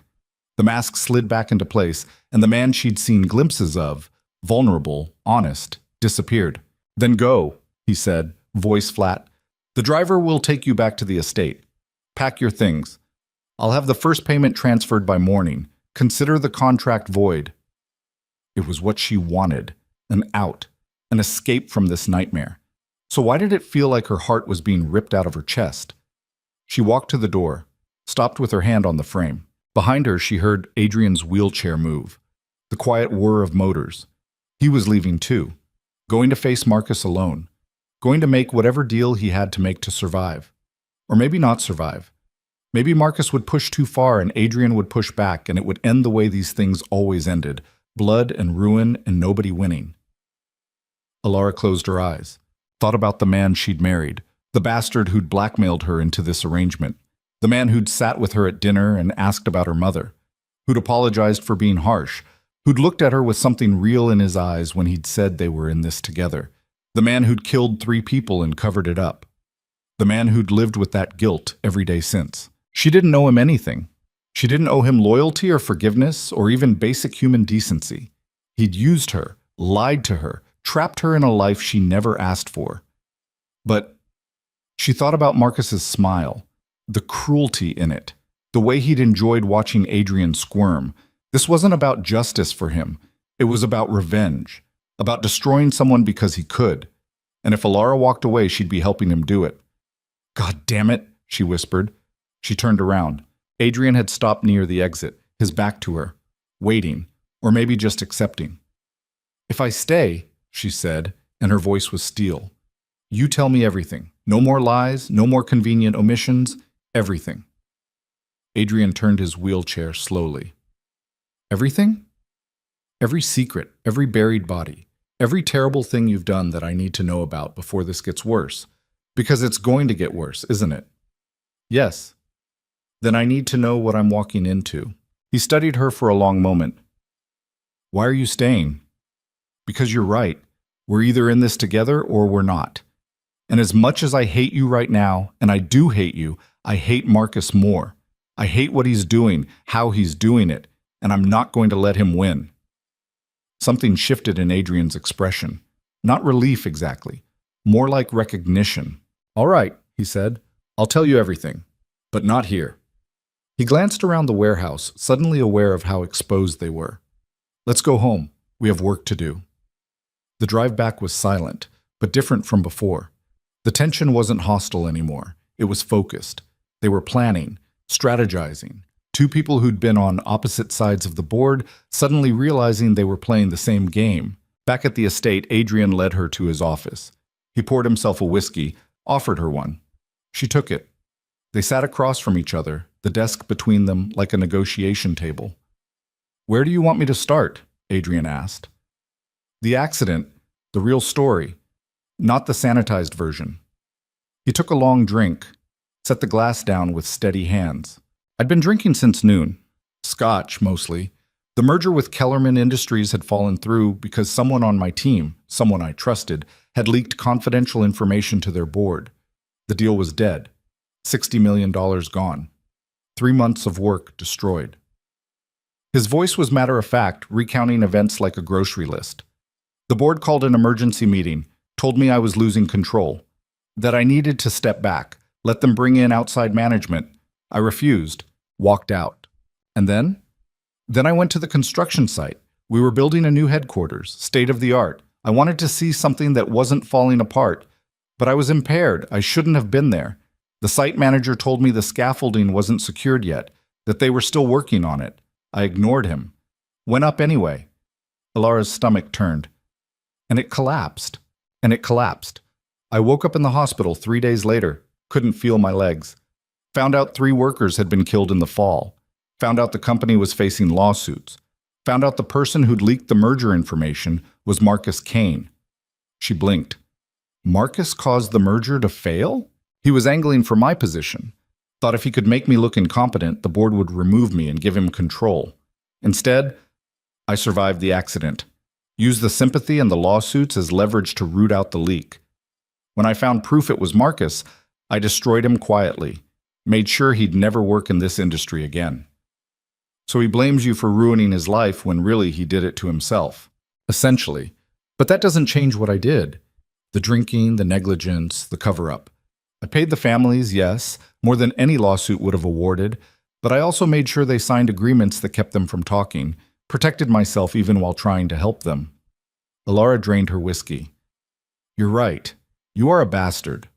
I never claimed otherwise. But you're a complicated bastard. She set the glass down. What else? What other secrets is Marcus going to use against us? Adrian hesitated. That alone told her this was worse. There's a woman, he said finally. Rebecca Thorne. We dated briefly 5 years ago. It ended badly. She tried to sue me for assault. Alara's blood went cold. Did you? No. I never laid a hand on her. But she claimed I did. Said I pushed her during an argument, that she hit her head. The truth is, she was unstable, obsessive. When I broke things off, she manufactured the incident to try to force me to stay. Can you prove that? I have security footage of the night in question. She's in the video, intact and unharmed. But the lawsuit still happened. I settled out of court, paid her to go away quietly, and now Marcus probably has proof of the settlement, which he'll spin as me buying my way out of assault charges. Jesus Christ, Adrian. What else? Business deals that walked the line of legality. Competitors I crushed using inside information. Tax structures that would make the IRS very interested if they knew where to look. He met her eyes. I've spent 20 years building an empire. You don't do that without getting blood on your hands. The weight of it settled over Alara like a shroud. This was who she'd married, not a villain from a movie, but something worse. A real person who'd made real choices that hurt real people. Why are you telling me this? She asked. You could keep lying. I'd never know. Because you asked, and because if we're going to fight Marcus, you need to know what ammunition he has. All of it. Adrian leaned forward. I'm not going to pretend to be a good man, Alara. I'm not. But I'm honest about what I am. And right now, I'm someone who needs your help. She should walk away. Every rational part of her brain screamed it. But the other part, the part that had said yes in the cathedral, that had signed the contract, that had stayed in the warehouse, that part knew she was already too deep. What's the plan? She asked. Relief flickered across Adrian's face. We fight back, but not the way Marcus expects. Meaning, he thinks I'll pay him off or try to bury the information. Instead, we go public, on our terms. Adrian pulled up a document on his computer, turned the screen toward her. We release a statement, acknowledge the contract, acknowledge that it was a business arrangement, but we also tell the truth, that somewhere along the way it became real. No one will believe that. They will if we show them. He opened another file. Photographs from the past week. Her and Adrian at the gala, in the library at dinner. Moments that had felt private but had been captured anyway. Security footage, she realized. From cameras throughout the estate. In the photos, they looked real. The way she'd rested her hand on his shoulder. The way he'd smiled at something she said. The exhaustion in both their faces. The vulnerability. These are from yesterday, Adrian said quietly. Before the leak. Before everything fell apart. Do they look like a business arrangement to you? Alara stared at the images. No, they didn't. They looked like two people who were starting to care about each other despite every reason not to. You had cameras on us the whole time? Security protocol. But I can use them to show that the marriage evolved. That we evolved.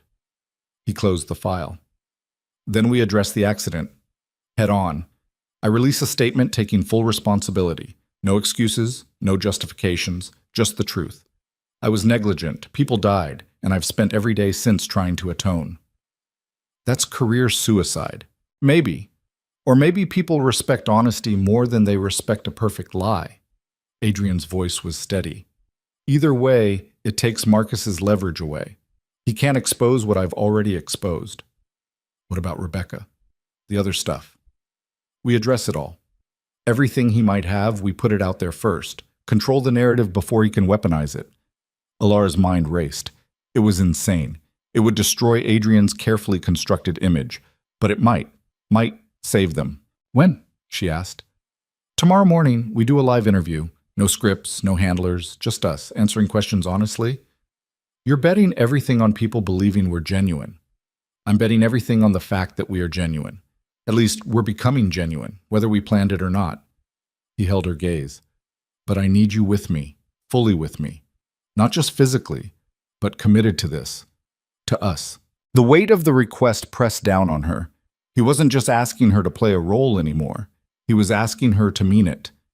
If I do this, she said slowly, and we somehow survive, what happens after? When the year is up? Adrian was quiet for a long moment. I don't know. That's not an answer. It's the only honest one I have. He leaned back. A week ago, I would have said we shake hands and walk away. Now I'm not sure I want you to walk away. The confession hit her like a freight train. She searched his face for the lie, for the manipulation, found only exhaustion and something that looked terrifyingly like hope. This is insane, she whispered. Yes. We could lose everything. Yes. And you're okay with that? I'm tired of living in a cage I built myself, Alara. I'm tired of being afraid of the truth. His voice dropped. I'd rather burn it all down and start over than keep pretending. She thought about her mother, about the medical bills that would be paid, about the freedom $2 million had already bought her. She could walk away with that, start over somewhere far from here. But she'd always wonder what might have happened if she'd stayed. All right, she said. We do the interview. We tell the truth. And we pray it's enough. Adrian exhaled, and it sounded like he'd been holding his breath for days. Thank you. Don't thank me yet. We might both regret this. Too late for regrets. They spent the rest of the night preparing, going over every possible question, every attack angle Marcus might use. By the time the sun started rising, they were both exhausted, running on coffee and adrenaline. The interview was scheduled for 10 a.m. A major network, live broadcast, no delays. Alara dressed carefully. Not the polished perfection Vivian would have chosen, but something real. A simple dress, minimal makeup, her hair pulled back. She wanted to look like herself, not like Mrs. Varelli. Adrian met her in the foyer wearing a suit but no tie. Deliberate casualness. They were done with performances. The studio was chaos. Producers, cameras, lighting crews, everyone buzzed with energy. This was a major story. Billionaire's contract marriage exposed, live confession incoming. Ratings gold. The interviewer was a woman named Patricia Lang, known for her sharp questions and refusal to accept bullshit. She shook their hands, smiled like a shark. Thank you for doing this, she said. I know it can't be easy. Nothing about this has been easy, Adrian replied. Patricia gestured to the set. 2 chairs, a coffee table. Intimate but exposed. Whenever you're ready. They took their seats. Lights came up. Cameras started rolling. Somewhere, a countdown began. 5, 4, 3, 2. Good morning, Patricia began, looking directly into the camera. I'm Patricia Lang, and today we have an exclusive interview with Adrian Varelli and his wife, Alara Varelli, about the contract marriage that has shocked the nation. Thank you both for being here. Thank you for having us, Adrian said. Patricia wasted no time. Let's address the obvious question first. Is it true that your marriage was initially a business arrangement? Yes, Adrian said simply. The admission sent a ripple through the studio crew. Alara saw producers exchange glances. Can you elaborate on that? Patricia pressed. My previous fiancé left me at the altar. It was a public humiliation that threatened both my personal reputation and my company's stability. Alara was there as the event planner. I offered her $5 million to marry me on the spot. He said it without flinching. She accepted. Patricia turned to Alara. $5 million is a significant sum. Were you coerced? No, Alara said, and her voice was steady. I was desperate. My mother has medical bills I couldn't pay. I was drowning in debt. When Adrian made the offer, I saw a way out, so I took it. Do you regret that decision?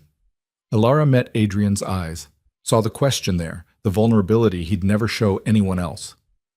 Ask me in a year, she said, echoing what she'd told him before. But right now, no, I don't regret it. Patricia leaned forward. The contract specified 1 year. Are you saying that even after everything that's been exposed, you intend to honor it? I'm saying that what started as a transaction became something more complicated, Ilara said. Neither of us expected that. But here we are. Mr. Varelli, there are allegations that this isn't the first time you've used money to control people. Specifically, there are reports about an accident 3 years ago that left 3 men dead. Can you address those? The room went silent.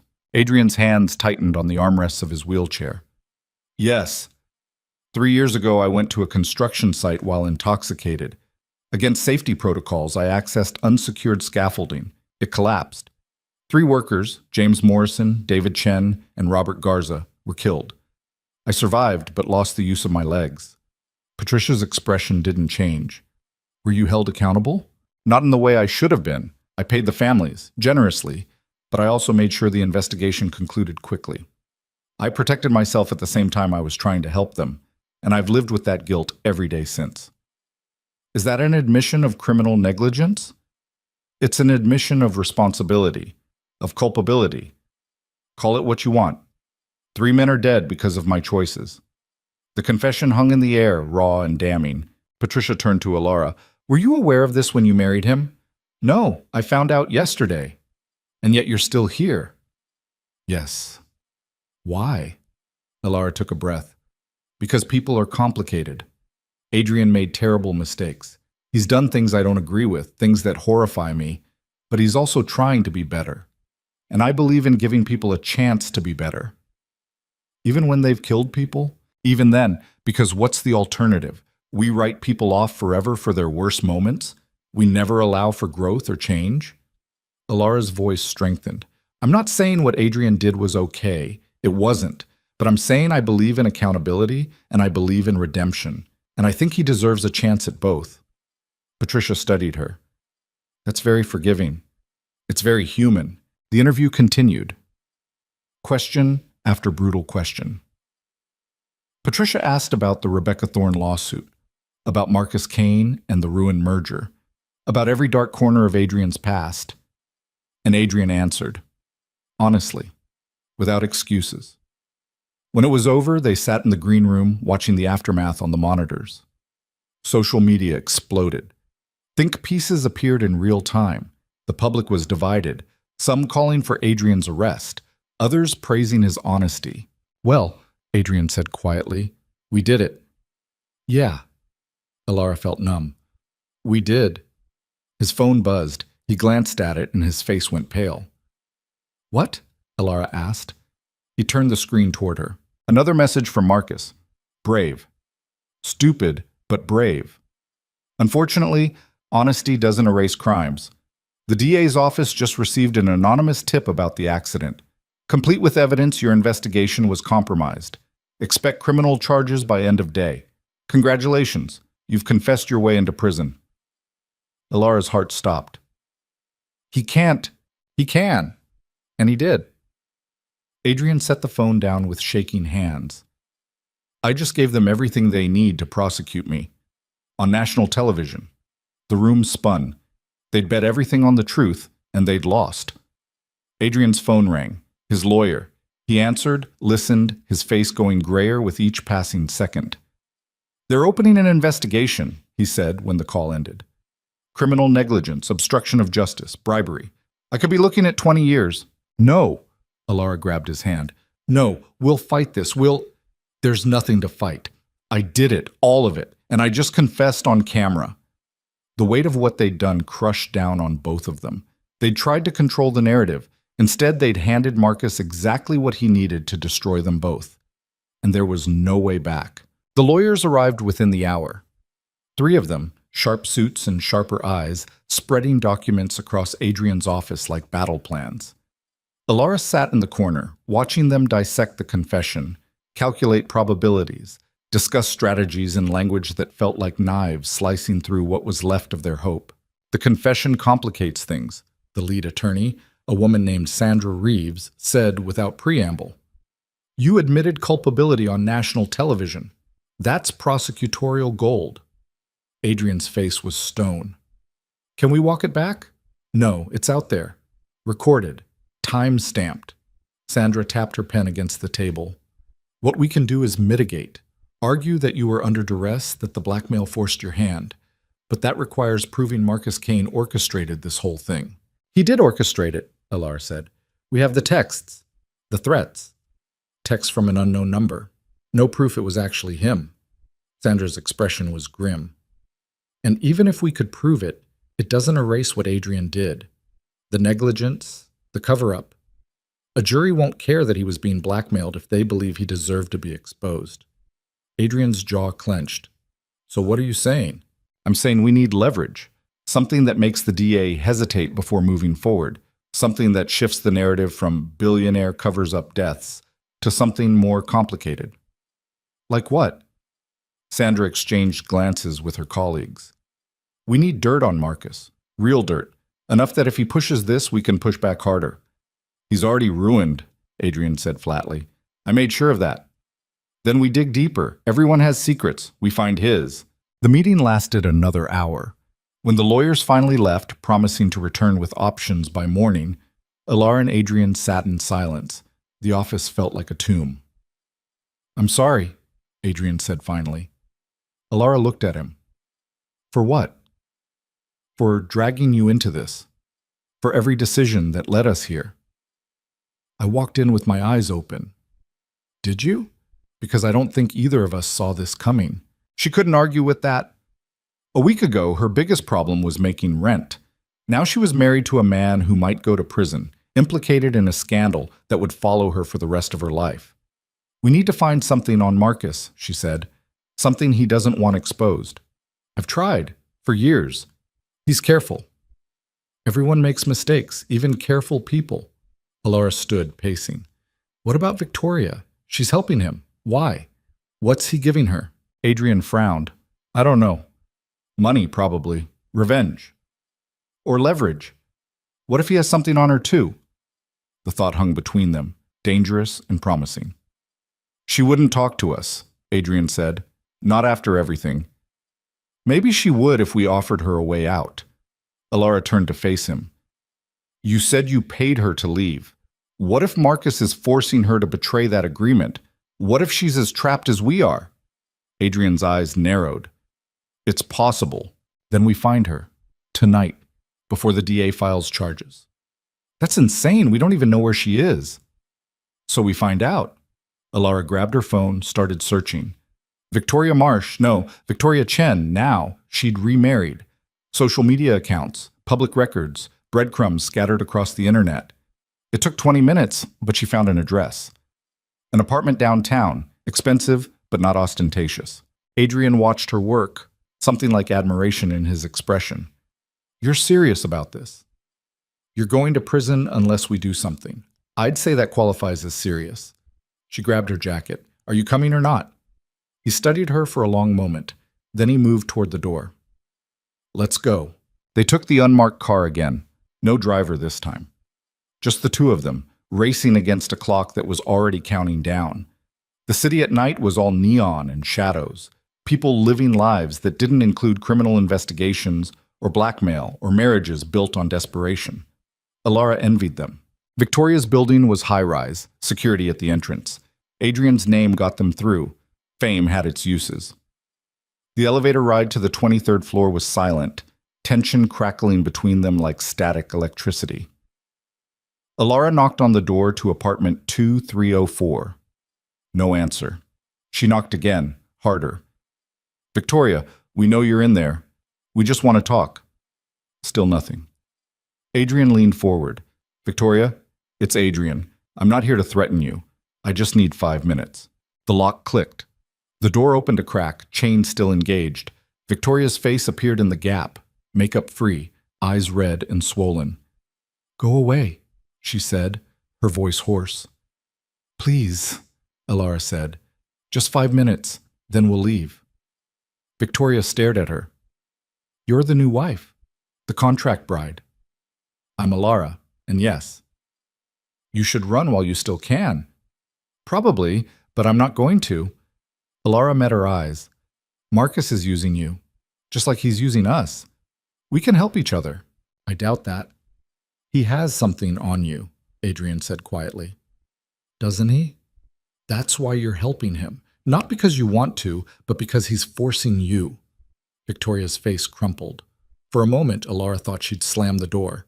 Instead, she closed it, undid the chain, and opened it fully. 5 minutes, she said. The apartment was pristine, almost sterile. White walls, minimal furniture, everything in its place. It felt like a showroom, not a home. Victoria gestured to the couch, stayed standing herself, arms wrapped around her torso like armor. What does he have on you? Adrian asked without preamble. Victoria laughed bitterly. Everything. Photos, videos, recordings, proof that I lied in the assault lawsuit, proof that you paid me to fabricate the whole thing. Alara's stomach dropped. Wait, you fabricated it? Not entirely. Adrian and I did date. We did fight, but I was never hurt, never assaulted. I was just... Victoria's voice broke. I was angry. Hurt. He ended things so coldly, like I was nothing, so I wanted to hurt him back. And I paid you to go away, Adrian said flatly. Made it worth your while to drop the lawsuit. Yes. And now Marcus has proof. If it goes public, I'm the one who goes to prison for false allegations, perjury, filing a fraudulent lawsuit. I could get 5 years. So he threatened you into helping him destroy me. Victoria nodded. He said if I testified about our arrangement, about how you pay people off to avoid consequences, he'd keep my secret. But if I refused... She wiped at her eyes. I'm sorry. I know that doesn't fix anything, but I am. I never wanted this. Alara felt a surge of unexpected sympathy. Where's the evidence? The proof Marcus has? I don't know. He showed me copies, but wouldn't tell me where the originals are. He's paranoid, keeps everything locked down. Adrian leaned forward. Does he have an office, a storage unit, somewhere he'd keep sensitive material? He has a place, an old building he bought before you ruined him. He never sold it.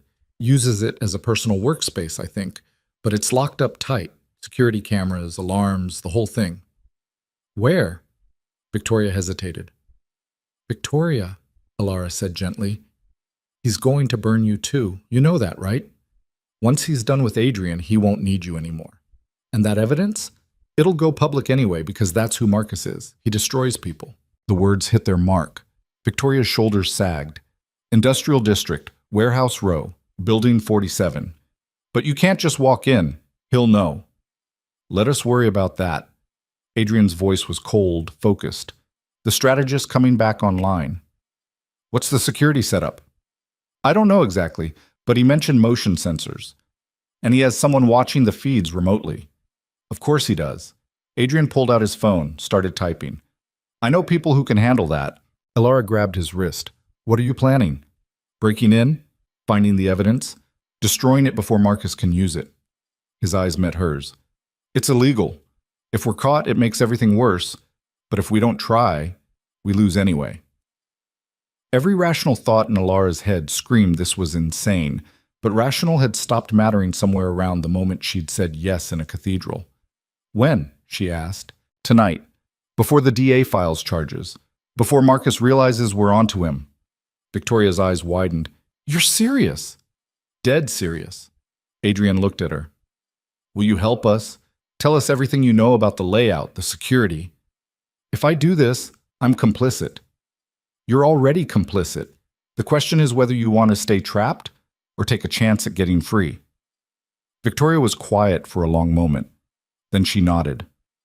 Okay, I'll tell you everything I know. They spent the next hour planning. Victoria sketched the building layout from memory, where Marcus's office was, where the security panel might be located, possible exit routes. Adrian made calls to people Alara didn't know, speaking in code about equipment and timing. By midnight, they had something resembling a plan. It was reckless, dangerous, probably doomed to fail. They did it anyway. The warehouse district was deserted at 2 a.m., just rusted buildings and empty streets. Building 47 looked abandoned from the outside. Broken windows, graffiti, no lights. But Alara could see the cameras mounted at the corners, the new lock on the door. Marcus's fortress, disguised as a ruin. Adrian's contact, a wiry man who introduced himself only as Dimitri, approached the security panel with tools that looked disturbingly professional. 5 minutes, he said. Maybe less if the system is new. How long will we have once we're inside, Geet? Adrian asked.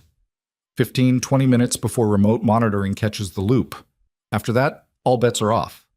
Adrian nodded, turned to Alara. Last chance to back out. She thought about her mother, about the life she'd left behind, about every safe, reasonable choice she could have made instead of this one. I'm not backing out, she said. Dimitri worked in silence, bypassing locks and alarms with the efficiency of someone who'd done this too many times. The door clicked open. He stepped back. 20 minutes, starting now. They entered. The warehouse was dark, lit only by the ambient glow from windows. Alara used her phone flashlight to navigate, Adrian beside her in his wheelchair. The space was mostly empty, except for one corner that had been converted into an office. Desk, filing cabinets, a safe built into the wall.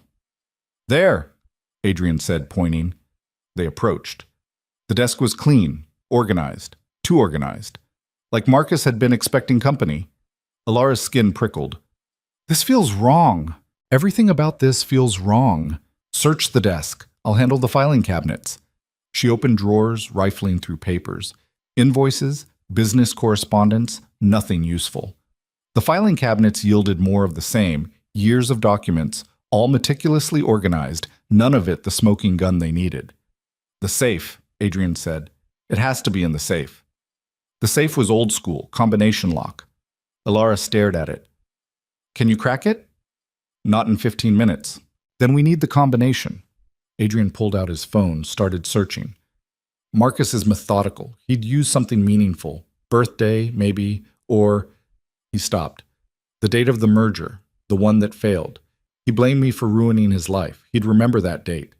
He tried it. The lock didn't budge. Damn it. Adrian tried variations, reverse numbers, different combinations. Nothing worked.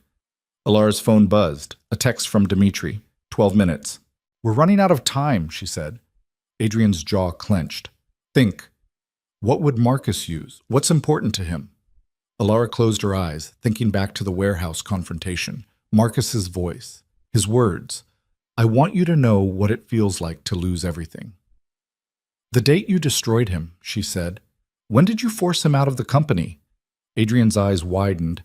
He tried the date. The lock clicked. The safe swung open. Inside were files. Dozens of them. Organized, labeled, damning. Alara pulled them out with shaking hands. Evidence of the accident cover-up. Victoria's fabricated assault claim. Photos of Adrian paying off families, recordings of phone calls. Years of ammunition, all waiting to be used. And at the bottom, a USB drive labeled insurance. Adrian grabbed it.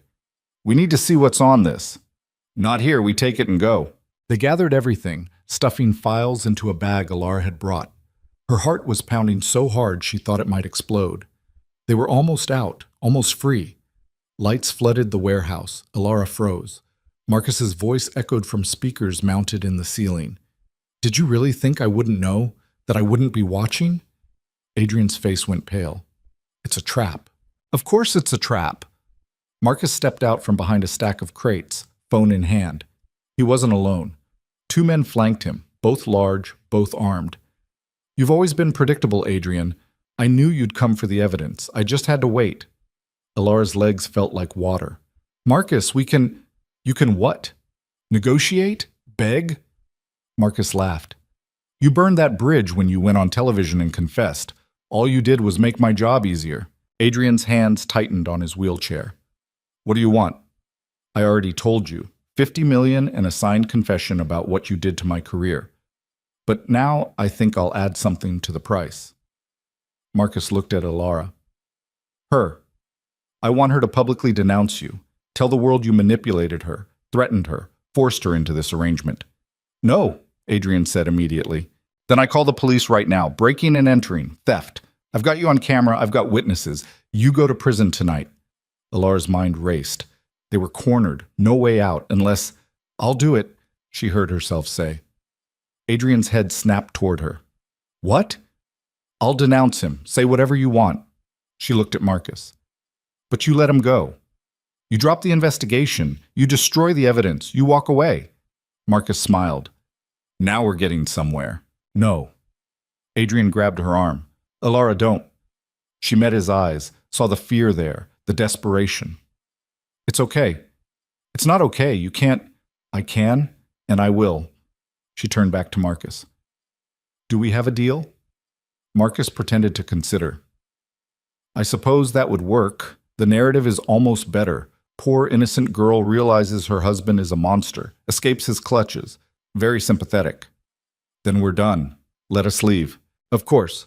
But first, Marcus gestured to one of his men. Insurance. Just to make sure you don't change your mind. The man grabbed Alara before she could react, yanking her away from Adrian. She struggled, but he was too strong, arm locked around her throat.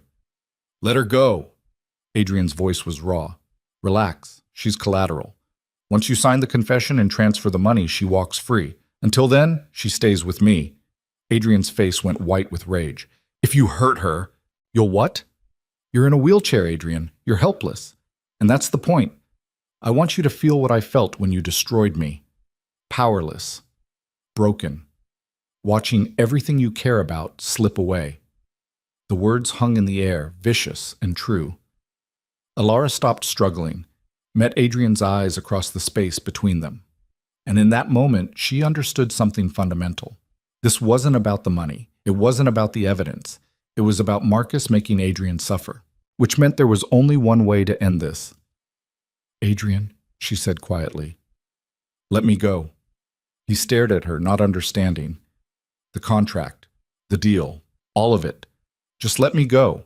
Sign whatever he wants, pay whatever he asks, walk away. I'm not leaving you here. You don't have a choice. Her voice was steady, even as the man's arm tightened around her throat. This was always temporary, remember? 1 year. Consider it over early. She could see the moment he realized what she was doing, giving him an out. A way to survive this without sacrificing everything. His hands shook on the wheelchair. No. Yes, please. Her eyes burned. You tried to protect me. Now let me protect you. Marcus watched the exchange with interest. How touching. But she's right, Adrian. Take the deal. Sign the papers. Save yourself. Adrian's face twisted with something Alara had never seen before. Pure, unfiltered anguish. His hands gripped the armrest so hard his knuckles went white. Then he did something that stopped everyone cold. He stood up. The wheelchair rolled backward, empty. Adrian swayed, his legs trembling from disuse, from atrophy, from sheer force of will overriding physical limitation. His face was a mask of pain and concentration, but he was standing. Marcus's smile faltered. What? You want to know what I learned these past 3 years? Adrian's voice was steel. That I don't need my legs to be dangerous. I just needed a reason to fight. He took a step, then another. His whole body shook with the effort, sweat pouring down his face. But he kept moving, kept pushing forward. Let her go, Adrian said. And there was something in his voice that made the man holding Alara hesitate. Marcus recovered. Touching display. But it changes nothing. You're still outnumbered, still outplayed. Am I? Adrian pulled out his phone with shaking hands. Because while you were busy gloating, I sent everything from that USB drive to every news outlet in the city, with a timestamp, proof that you set this up, that you blackmailed Victoria, that you orchestrated this whole thing. Marcus's face went white. You're bluffing. Check your email. The receipts are there. For the first time, fear flickered across Marcus's face. He grabbed his phone, scrolled frantically. His expression shifted from confident to horrified in seconds. How did you... I had a dead man switch on my phone. The moment I stood up, it triggered, called it insurance. Adrian took another step, each movement clearly agony. So here's what's going to happen. You're going to let Alara go. You're going to disappear. And if I ever see you again, I'll finish what I started and make sure you never recover. The man holding Alara looked to Marcus for instruction. Marcus stared at Adrian, calculation warring with panic on his face. This isn't over, Marcus finally said. Yes, it is. Adrian's legs buckled. He caught himself on a crate, breathing hard.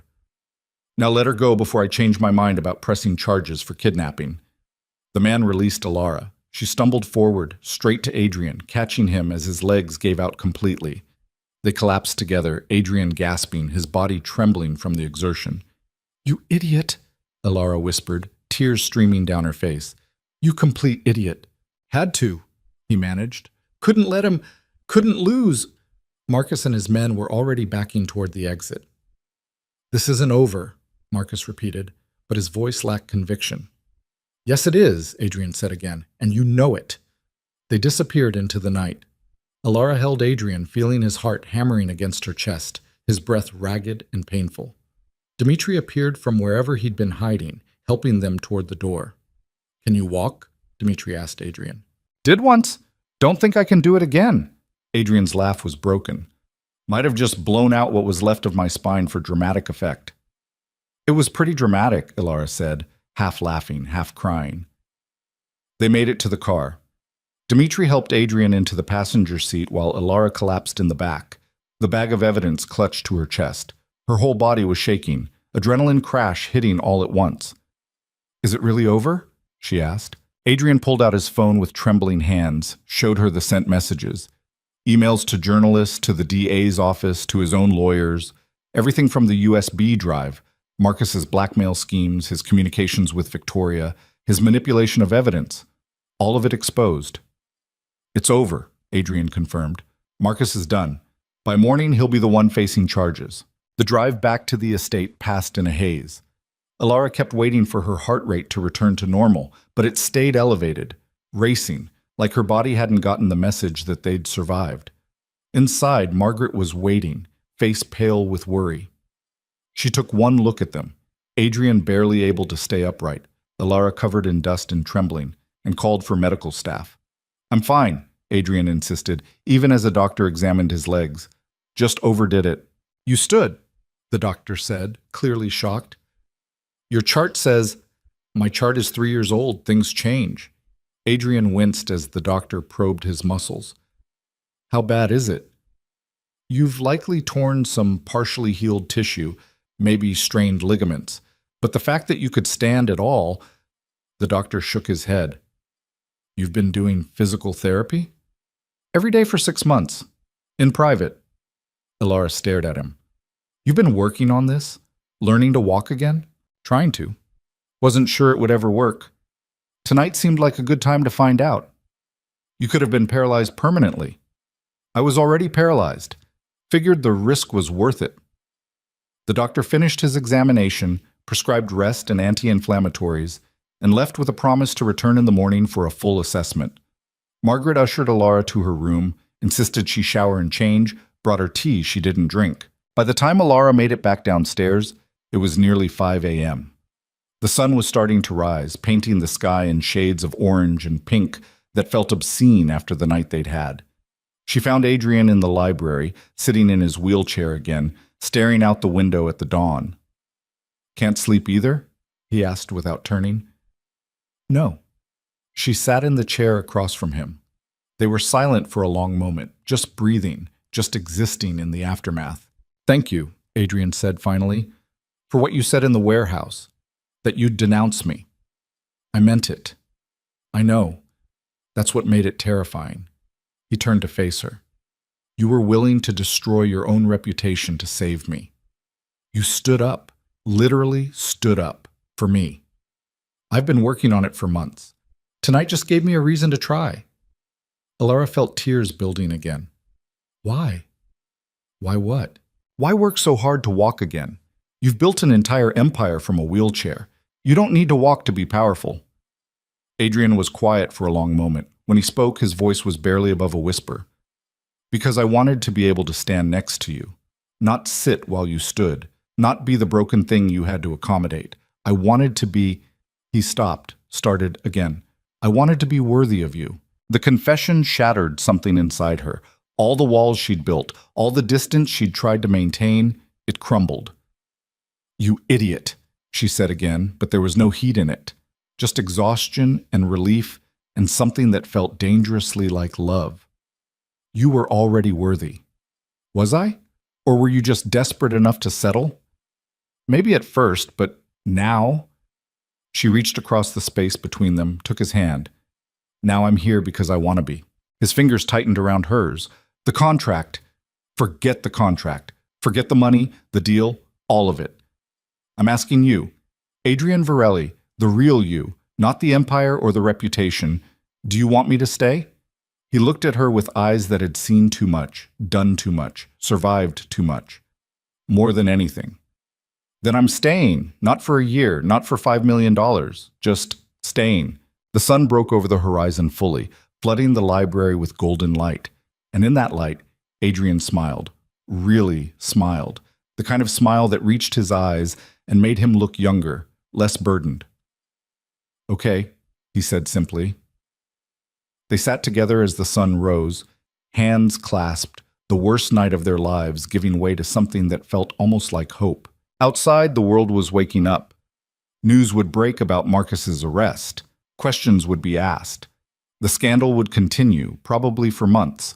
But for right now, in this moment, they had survived. Together. And that was enough. Adrian's phone buzzed. He glanced at it, and his expression shifted, surprise, then something like vindication. What? Alara asked. The DA. They're dropping the investigation into the accident, citing new evidence that the initial inquiry was conducted properly, that no laws were broken in the settlement process. He looked up. Marcus's attempt to reopen it just got shut down. How? The families. All three of them released statements saying I'd been generous, that they didn't want the case reopened, that Marcus was exploiting their grief for his own agenda. Adrian's voice was thick. They defended me. Alara felt tears slip down her cheeks. Maybe you did more good than you thought. Or maybe they're just decent people who don't want to see someone destroyed over an accident, even if I was culpable. He set the phone down. Either way, it's over. Marcus has nothing left. The relief was overwhelming. Alara let herself feel it, let the tension drain from her body. They'd won. Against impossible odds, they'd actually won. But the cost. She looked at Adrian, saw the exhaustion in every line of his face. You need to rest. Actually rest. So do you. Then let's both rest. Together. They made their way upstairs slowly, Adrian back in the wheelchair because his legs were done for the day. At the top of the stairs, they paused. Your room or mine? Adrian asked, and there was a vulnerability in the question that made Alara's heart ache. Yours, she said, if that's okay. More than okay. His room was larger than hers, darker, more lived in. Books stacked on surfaces, papers scattered across a desk. Evidence of a life, not just a showpiece. They collapsed onto the bed fully clothed, too exhausted to care about propriety. Adrian's arm came around her, pulling her close. She rested her head on his chest, listening to his heartbeat slow from frantic to steady. We survived, she whispered. We survived, he agreed. And then, finally, they slept. When Alara woke, it was afternoon. Adrian was still beside her, awake, watching her with an expression she couldn't quite read. How long have you been up? She asked. An hour, maybe 2. Didn't want to move and wake you. She stretched, wincing at sore muscles. What happens now? Now we figure out what a real marriage looks like, without contracts or ultimatums or blackmail.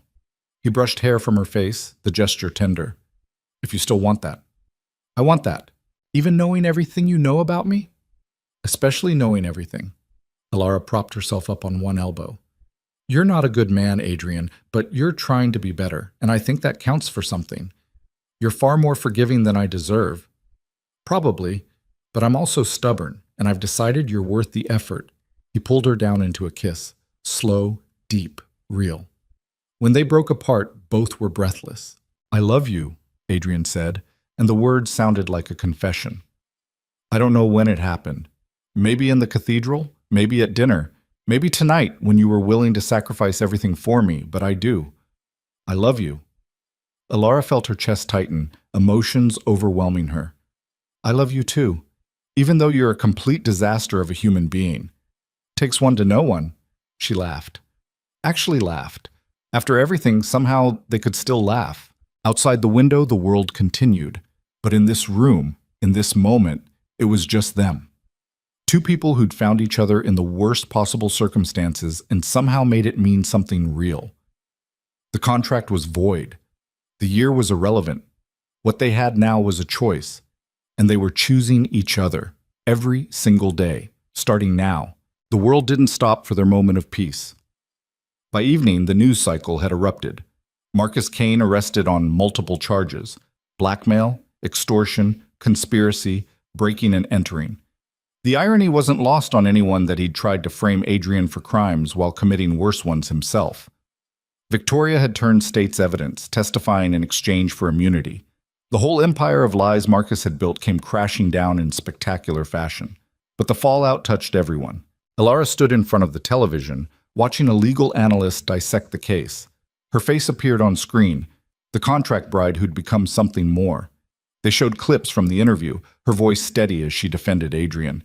The comments were brutal. Half called her a gold digger who got lucky. The other half called her a victim suffering from Stockholm Syndrome. Neither was right. Neither was entirely wrong. "Turn it off," Adrian said from behind her. He was in the wheelchair again, his legs still recovering from the night before. The doctor had been cautiously optimistic. With proper physical therapy, Adrian might regain partial mobility, maybe even walk short distances without assistance.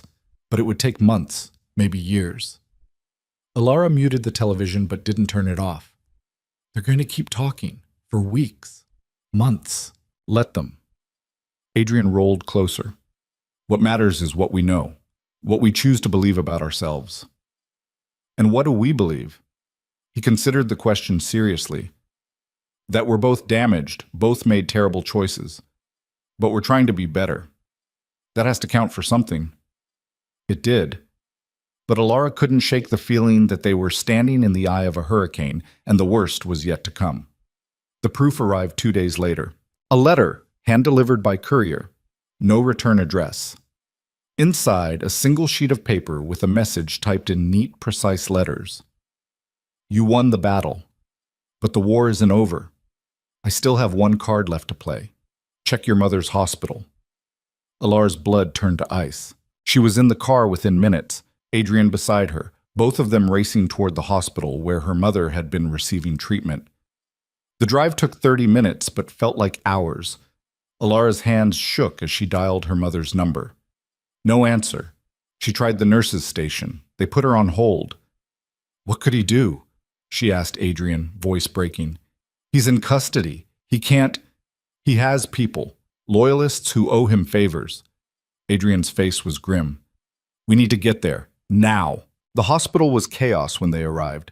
Security guards at the entrance, police cars in the parking lot. Elara's heart stopped. She ran through the doors, Adrian's wheelchair racing to keep up with her. Her mother's floor was cordoned off. Yellow tape, officers taking statements. A nurse Elara recognized stood near the station, face pale. What happened? Elara demanded. Where's my mother? The nurse blinked. Mrs. Quinn is fine. She's in her room. But there was an incident. Someone tried to access her floor claiming to be family. Security stopped them before they got close. Relief crashed over Elara so hard she had to steady herself against the wall. Can I see her? Of course. Room 412. Her mother was sitting up in bed, looking confused and worried. When she saw Elara, her face crumpled. Elara, what's going on? The police said someone tried to... I know, Mom. I know. Elara crossed the room, pulled her mother into a hug. It's complicated, but you're safe. I promise you're safe. Her mother pulled back, studying Elara's face. This is about that man you married, isn't it? The one all over the news? Elara had been dreading this conversation. She'd called her mother after the wedding, given some vague explanation about a whirlwind romance. Her mother had been skeptical, but too sick to push hard. Now there was no avoiding it. Yes, Elara said quietly. It's about him. About a lot of things I haven't told you. Are you in danger? I was. Maybe still am, but we're handling it. Her mother's eyes moved past Elara to Adrian, who'd appeared in the doorway. Recognition flickered. You're him, the one she married. Adrian inclined his head. Yes, ma'am. Adrian Varelli. You brought danger to my daughter's life. Yes, ma'am. I did. and I'm sorry for that. Alara's mother studied him with the sharp awareness of someone who'd spent a lifetime reading people. Are you going to keep her safe?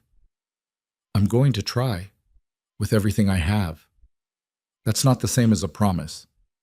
No, but it's the truth. Adrian met her gaze without flinching. I can't promise safety. I can promise that I'll stand between her and anything that tries to hurt her, and that I love her more than I thought I was capable of loving anyone. The words hung in the air. Alara's mother looked between them, calculation and concern warring on her face. Finally, she sighed. Alara, come here. Alara sat on the edge of the bed. Her mother took her hand, squeezed it with fingers that trembled from illness and medication. Are you happy? Her mother asked quietly. The question shouldn't have been complicated, but it was.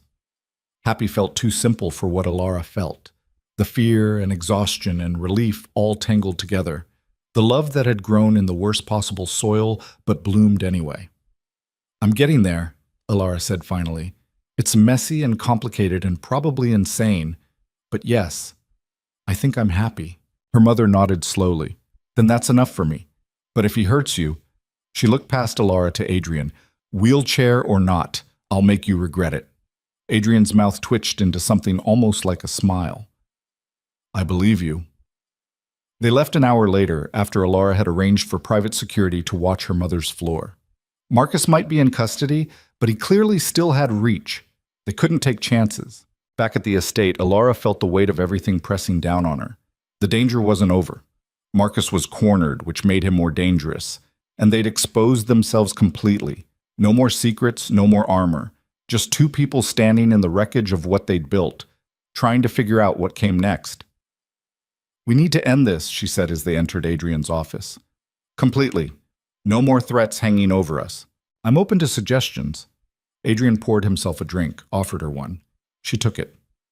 Marcus is in custody, but he still has loyalists, people willing to act on his behalf. Alara paced, thinking out loud. We need to eliminate that support structure. Make it so, even if he wanted to come after us, he couldn't.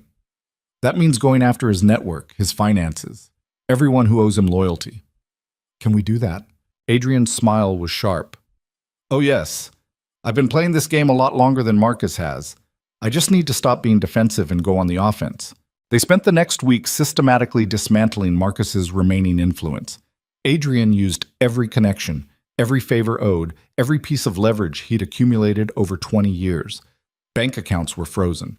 Business licenses revoked. Associates who'd been helping Marcus suddenly found themselves under investigation for unrelated matters.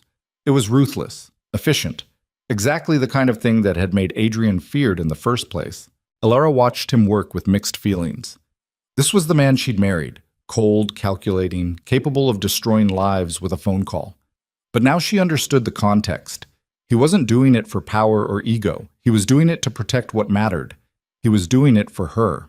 The turning point came on a Friday afternoon. Adrian's lawyer called with news. Marcus had agreed to a plea deal. In exchange for testifying against his own network, he'd get a reduced sentence, 7 years instead of 20. Is that enough? Alara asked when Adrian relayed the information. It has to be. He'll be broke when he gets out. No connections, no resources, just a middle-aged ex-con with nothing but regrets. You sound almost sympathetic. I'm not, but I understand him better than I want to. Adrian set down his phone.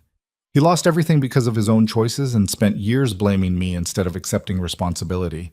I did the same thing after the accident. Blamed everyone but myself. The difference is I eventually faced what I'd done. Marcus never will. Alara sat beside him. Do you think he'll try again when he gets out? No, because by then he'll realize it was never about winning. It was about the fight, and the fight is over. 3 weeks passed. The media frenzy died down, replaced by new scandals, new tragedies. Adrian and Alara retreated from public life, taking time to actually be a couple instead of co-conspirators in survival. They had dinner together every night, real conversations, not strategic planning, learned each other's rhythms. Adrian was a morning person, sharpest before noon. Alara came alive at night, her best ideas arriving after dark. He liked silence. She liked music. They compromised. Slowly, the house stopped feeling like a fortress and started feeling like a home. One evening, 6 weeks after the warehouse confrontation, Adrian asked Alara to meet him in the garden. She found him by the fountain, actually standing, leaning on a cane but upright. Physical therapy had been brutal, but he'd attacked it with the same single-minded focus he brought to everything else. "You're walking," she said, unable to hide her smile. "Barely, but yes." He gestured to a bench. "Sit with me?" They sat together, the evening air cool and gentle. The garden was beautiful in the fading light, flowers blooming in colors Alara was just learning the names of. "I've been thinking," Adrian said, "about the contract." Alara's stomach tightened. "What about it?" "It's still technically in effect. You're still entitled to the remaining $3 million at the end of the year." He pulled an envelope from his jacket. "But I want to give you a choice." He handed her the envelope. Inside were 2 documents. She pulled them out, read carefully. The first was a contract termination, immediate release from all obligations. The $3 million paid in full, no strings attached, clean break. The second was different, a prenuptial agreement, one that protected both of them equally. No timeline, no expiration, just a legal framework for an actual marriage. "I'm not asking you to choose right now," Adrian said quietly.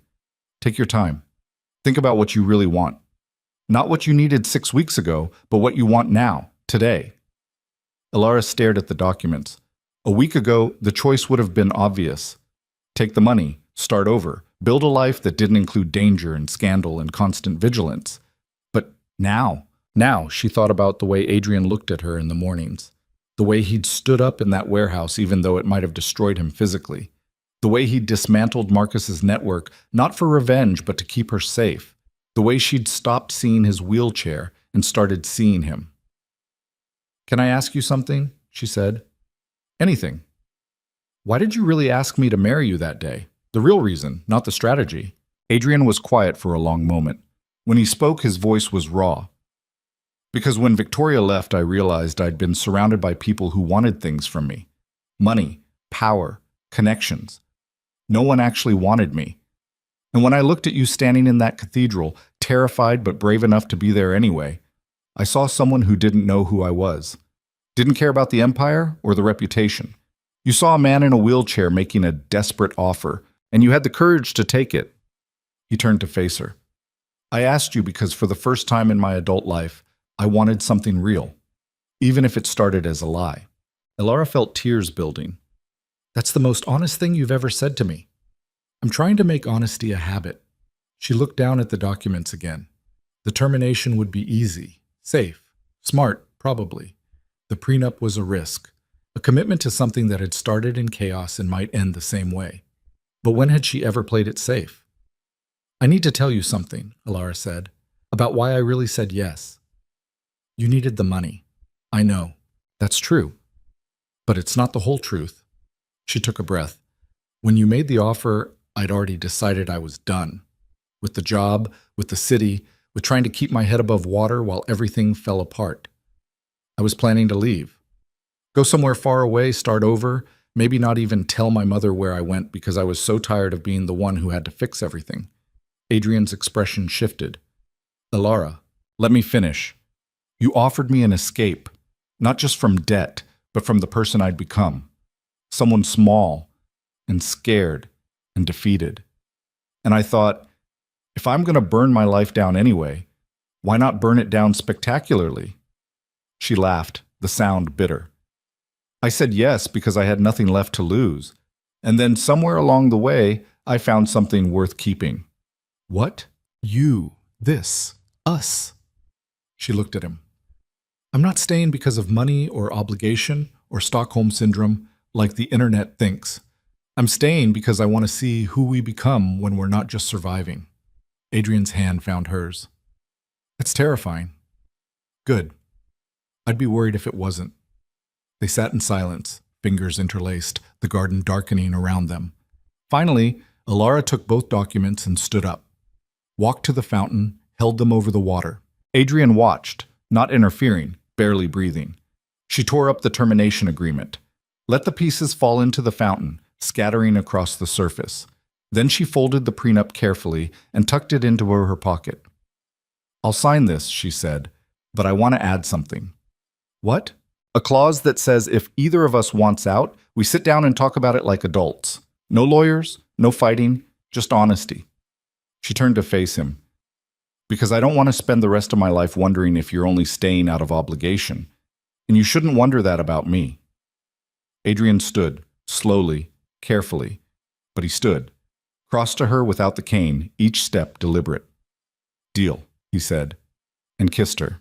It wasn't their first kiss, but it felt different, lighter, like they'd finally put down weight they'd been carrying since the cathedral. When they broke apart, Alara rested her forehead against his. What now? She asked. Now we live. Actually live. Not just survive. I don't know how to do that. Neither do I. Adrian smiled. I guess we'll figure it out together. The wedding, the real one, happened 3 months later. Not in a cathedral filled with power players, not with photographers and press coverage, just a small garden ceremony with the people who actually mattered. Alara's mother, healthy enough to attend thanks to the treatments Alara could now afford. Margaret and Vivian and the staff who'd become something like family. A handful of Adrian's business associates who'd proven themselves loyal not to his money, but to him. Victoria came, surprisingly. She'd testified against Marcus, was rebuilding her life, and wanted to apologize in person. Alara had been hesitant, but Adrian had encouraged it. Forgiveness was hard, but holding grudges was harder. The officiant was the same one from the first ceremony. He'd found the whole situation darkly amusing and agreed immediately when they asked. Alara wore a dress she'd chosen herself. Simple, ivory, nothing like the designer gowns Vivian had suggested. Adrian wore a suit and stood at the altar, actually stood without the wheelchair, though the cane rested nearby just in case. When it came time for vows, they'd written their own. I can't promise perfection, Adrian said, voice steady. I can't promise that I won't make mistakes or that our life will be easy. But I can promise honesty. I can promise that I'll fight for us, for this, every single day. And I can promise that when I look at you, I see home. The first real home I've had in 20 years. Alara's turn. I can't promise I won't be scared sometimes, or that I won't want to run when things get hard. But I can promise I'll stay anyway. I'll choose you even when it's difficult, especially when it's difficult. Because you've taught me that courage isn't the absence of fear. It's doing the hard thing even when you're terrified. And loving you is the hardest, best thing I've ever done. They exchanged rings. Different ones from the contract ceremony. These had inscriptions inside. From chaos, choice in Adrian's, from desperation, devotion in Alara's. When the officiant pronounced them married, the kiss that followed was met with applause. Real, genuine applause from people who actually cared. The reception was held in the garden, string lights overhead, simple food, good wine. Alara danced with her mother, who cried and laughed and told her she was proud. Adrian made a speech that was surprisingly funny and self-deprecating. For one evening, they weren't billionaire and contract bride.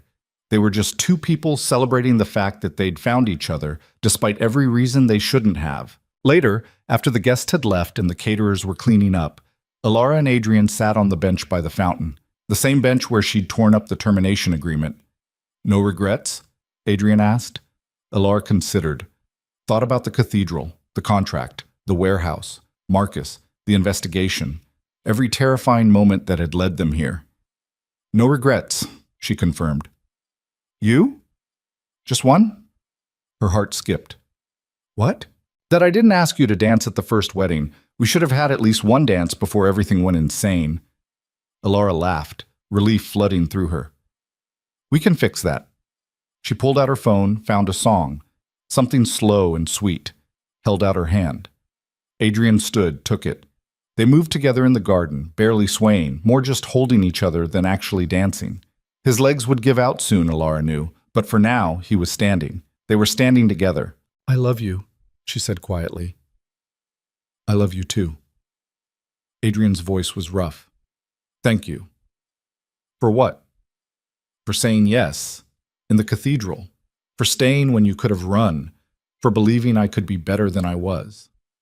You already were better. You just needed someone to see it. No, I needed someone to demand it. He pulled back slightly, looked at her. You made me want to be the kind of man who deserves you, I'm still working on it. Good. Don't stop. They danced until the song ended, then another song, and another. The night stretched on, stars appearing overhead, the city lights distant and irrelevant. Eventually, Adrian's legs began to shake. Alara helped him to the bench, sat beside him as he caught his breath. I'm going to keep working, he said, the physical therapy, until I can walk without the cane. You don't have to. I don't care if you... I know you don't. That's why I want to. Not for you. For me. He squeezed her hand. I spent 3 years thinking the wheelchair defined me, that I'd lost something essential when I lost the ability to walk. But you've shown me that's not true. I'm still me, still capable. The wheelchair was never the prison I thought it was. Then why keep trying? Because I can. Because every step is proof that I'm stronger than the worst thing that ever happened to me. He looked at her. Does that make sense? It did, more than he probably knew. Yeah, Alara said. It makes perfect sense. They sat in comfortable silence, Alara's head on Adrian's shoulder, his arm around her waist. The garden was peaceful, the fountain's steady trickle the only sound. What do we do now? Alara asked eventually. With the rest of our lives? Adrian considered. Live them, run the company, travel, maybe. Have arguments about what to watch on television. Figure out if we want kids someday. Grow old together and argue about who's more difficult. That sounds terrifyingly normal. I know. Revolutionary, isn't it? Alara smiled. Normal had never appealed to her before, but with Adrian, it sounded like the greatest adventure of all. 6 months later, Alara sat in the library, reading through proposals for a new venture. She'd taken an active role in Varelli Industries, focusing on the philanthropic arm. They'd established a foundation in the names of James Morrison, David Chen, and Robert Garza, the 3 men who died in the accident. It funded construction safety initiatives, supported families of workers killed on job sites, and pushed for stronger regulations. It didn't erase what had happened. Nothing could. But it was something, a way to honor them and acknowledge the cost of Adrian's mistakes. Adrian appeared in the doorway, walking with just a slight limp now. The cane was gone, retired last month to applause from his physical therapy team. There's someone here to see you, he said. Alara looked up, surprised. Who? Marcus Kane. Every muscle in her body tensed. What? He's out on work release. Part of his plea deal includes community service, and apparently he requested to speak with us. Both of us. Alara's first instinct was to refuse. They'd moved on, built something good from the wreckage. Why invite poison back into their lives? But something in Adrian's expression made her pause. You think we should see him, she said. I think closure matters. For all of us. They met Marcus in the formal sitting room, neutral territory. He looked smaller than Alara remembered. Prison had aged him, graying hair, lines around his eyes, shoulders hunched in a way that spoke of defeat. He sat across from them, hands folded in his lap like a penitent. Thank you for seeing me, he said quietly. I wasn't sure you would. We almost didn't, Adrian replied. His voice was neutral, giving nothing away. Marcus nodded. I don't blame you. He stopped, seemed to gather himself. I wanted to apologize, not because my lawyer said it would look good, or because I'm trying to get time reduced, just because you deserve to hear it. Alara studied him, looking for the manipulation, the angle, found only exhaustion and something that looked like genuine remorse. I spent years blaming you, Marcus said to Adrian, for the merger failure, for losing my job, for everything that went wrong in my life. And the worst part is I knew it was my fault. I leaked the information. I sabotaged the deal. But admitting that meant admitting I'd destroyed my own life. And that was too painful. He looked up, met Adrian's eyes. You didn't ruin me. I ruined myself. And then I tried to take you down with me. Adrian's expression didn't change. You almost succeeded. I know. And I'm sorry, to both of you. Marcus turned to Alara. I used you. Threatened you, put your mother in danger. There's no excuse for that. I want you to know I regret it. Alara felt something loosen in her chest. Not forgiveness exactly, but something close to it. Why are you really here, Marcus?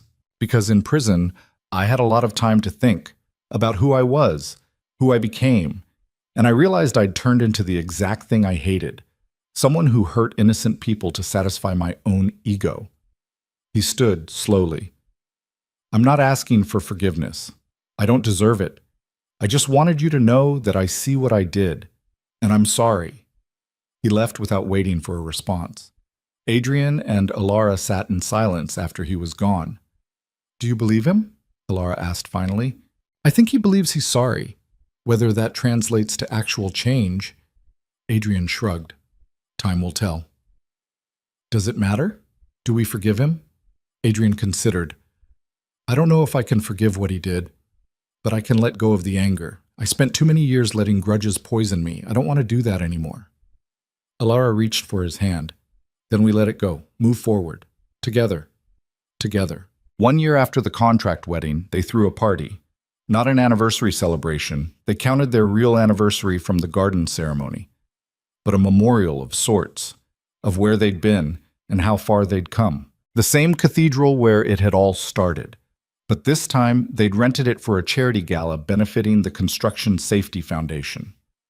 The same faces who'd watched Alara say yes to a stranger now watched her and Adrian move through the crowd, clearly in love, clearly partners in every sense of the word.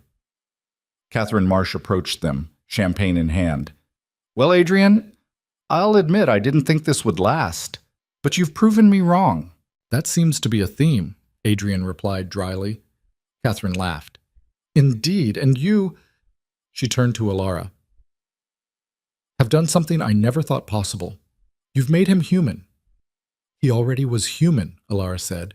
He just needed someone to see it. Gracious and diplomatic. You're good for him. Catherine raised her glass. To unlikely love stories. They clinked glasses, drank. Later, standing in the same spot where Adrian had made his offer, Alara looked around the cathedral. So much had happened here. So much had changed. Regrets? Adrian asked, echoing the question from their wedding reception. Alara thought about it, really thought about it. The fear, the danger, the public humiliation, the growth, the love, the discovery of strength she hadn't known she possessed. No, she said finally. No regrets. You? Adrian pulled her close, kissed her forehead. Just one. What? That I didn't ask you your favorite color before I proposed. Seems like something a husband should know. Alara laughed. Green. The dress you chose for the gala. That shade. I'll remember that. They stood together as the gala continued around them, the cathedral filled with music and light and people who'd come to support a cause that mattered. The three families were there, Morrison, Chen, and Garza. Their children, grown now, had spoken earlier about the foundation's impact, about how it had turned tragedy into something meaningful. It wasn't redemption. Adrian had been clear about that. You didn't redeem yourself from causing deaths. But you could acknowledge it, face it, do everything in your power to prevent it from happening to others. That was enough. It had to be. As midnight approached, Adrian and Alara slipped out of the cathedral, leaving the party behind. They walked to the car. Adrian's limp barely noticeable now, though Alara knew his legs ached after long days. Home? She asked. Home, he agreed. The estate appeared through the trees, lit from within. No longer a fortress. Just a home where two people lived and loved and fought and forgave and tried their best to be better than they'd been yesterday. Inside, they collapsed onto the couch in the library. Their library now. Filled with books they'd chosen together, photos from the real wedding, mementos from a year of building something real from fractured pieces. I've been thinking, Adrian said. Dangerous. He smiled.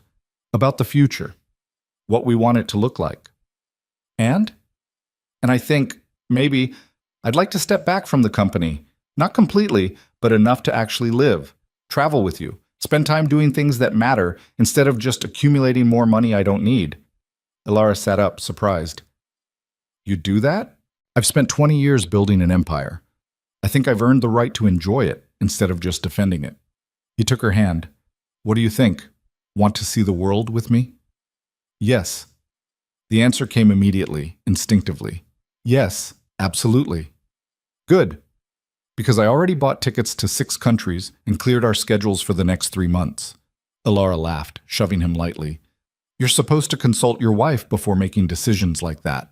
I know, but I also know you, and I knew you'd say yes. Presumptuous. Accurate. They kissed, and it was easy, comfortable, the kind of kiss that came from knowing someone completely and choosing them anyway. Later, lying in bed with Adrian already asleep beside her, Alara stared at the ceiling and thought about the girl who'd stood in a cathedral a year ago. Desperate, scared, making a choice that would change everything. She'd gotten the money, paid her mother's medical bills, cleared her debts, built a life beyond anything she'd imagined. But more than that, she'd found something she hadn't known she was looking for. Purpose. Partnership. Love that was earned, not given. Adrian stirred beside her, his arm tightening around her waist even in sleep. She pressed closer, feeling his heartbeat steady against her back. The contract was void. The year was over. They'd survived everything Marcus had thrown at them, everything the world had thrown at them. And they'd chosen each other every single day. That was the real victory, not the money or the status or the vindication, just two people who'd found each other in the wreckage and decided to build something beautiful from the ruins. Alara closed her eyes, finally at peace. Tomorrow they'd start planning their trip. 6 countries, 3 months, countless adventures ahead. But tonight, this was enough. This was everything. In the darkness, she whispered, "Thank you." Adrian's voice came back, drowsy but certain. For what? For being brave enough to ask. For seeing something in me I didn't see in myself. For loving me even when it was complicated. Especially when it was complicated. He pulled her closer. Thank you for saying yes. Then and every day since. They fell asleep like that, tangled together, the future uncertain but theirs to write. And somewhere in the night, if you'd been listening very carefully, you might have heard the echo of 2 words that started it all. I do. Not a contract anymore, not an obligation, just a promise, one they'd keep for the rest of their lives. The cathedral where it began stood silent under the stars, empty now, waiting for the next ceremony, the next vows, the next beginning. But if walls could remember, these would hold the story of Adrian and Alara, the billionaire and the event planner, the contract that became real, the marriage that shouldn't have worked but somehow did. Because sometimes the most unlikely stories are the ones worth telling. Sometimes you find love in the last place you'd think to look. And sometimes, when you have nothing left to lose, you find everything worth keeping. Their story was finished, but their life together was just beginning. And that made all the difference.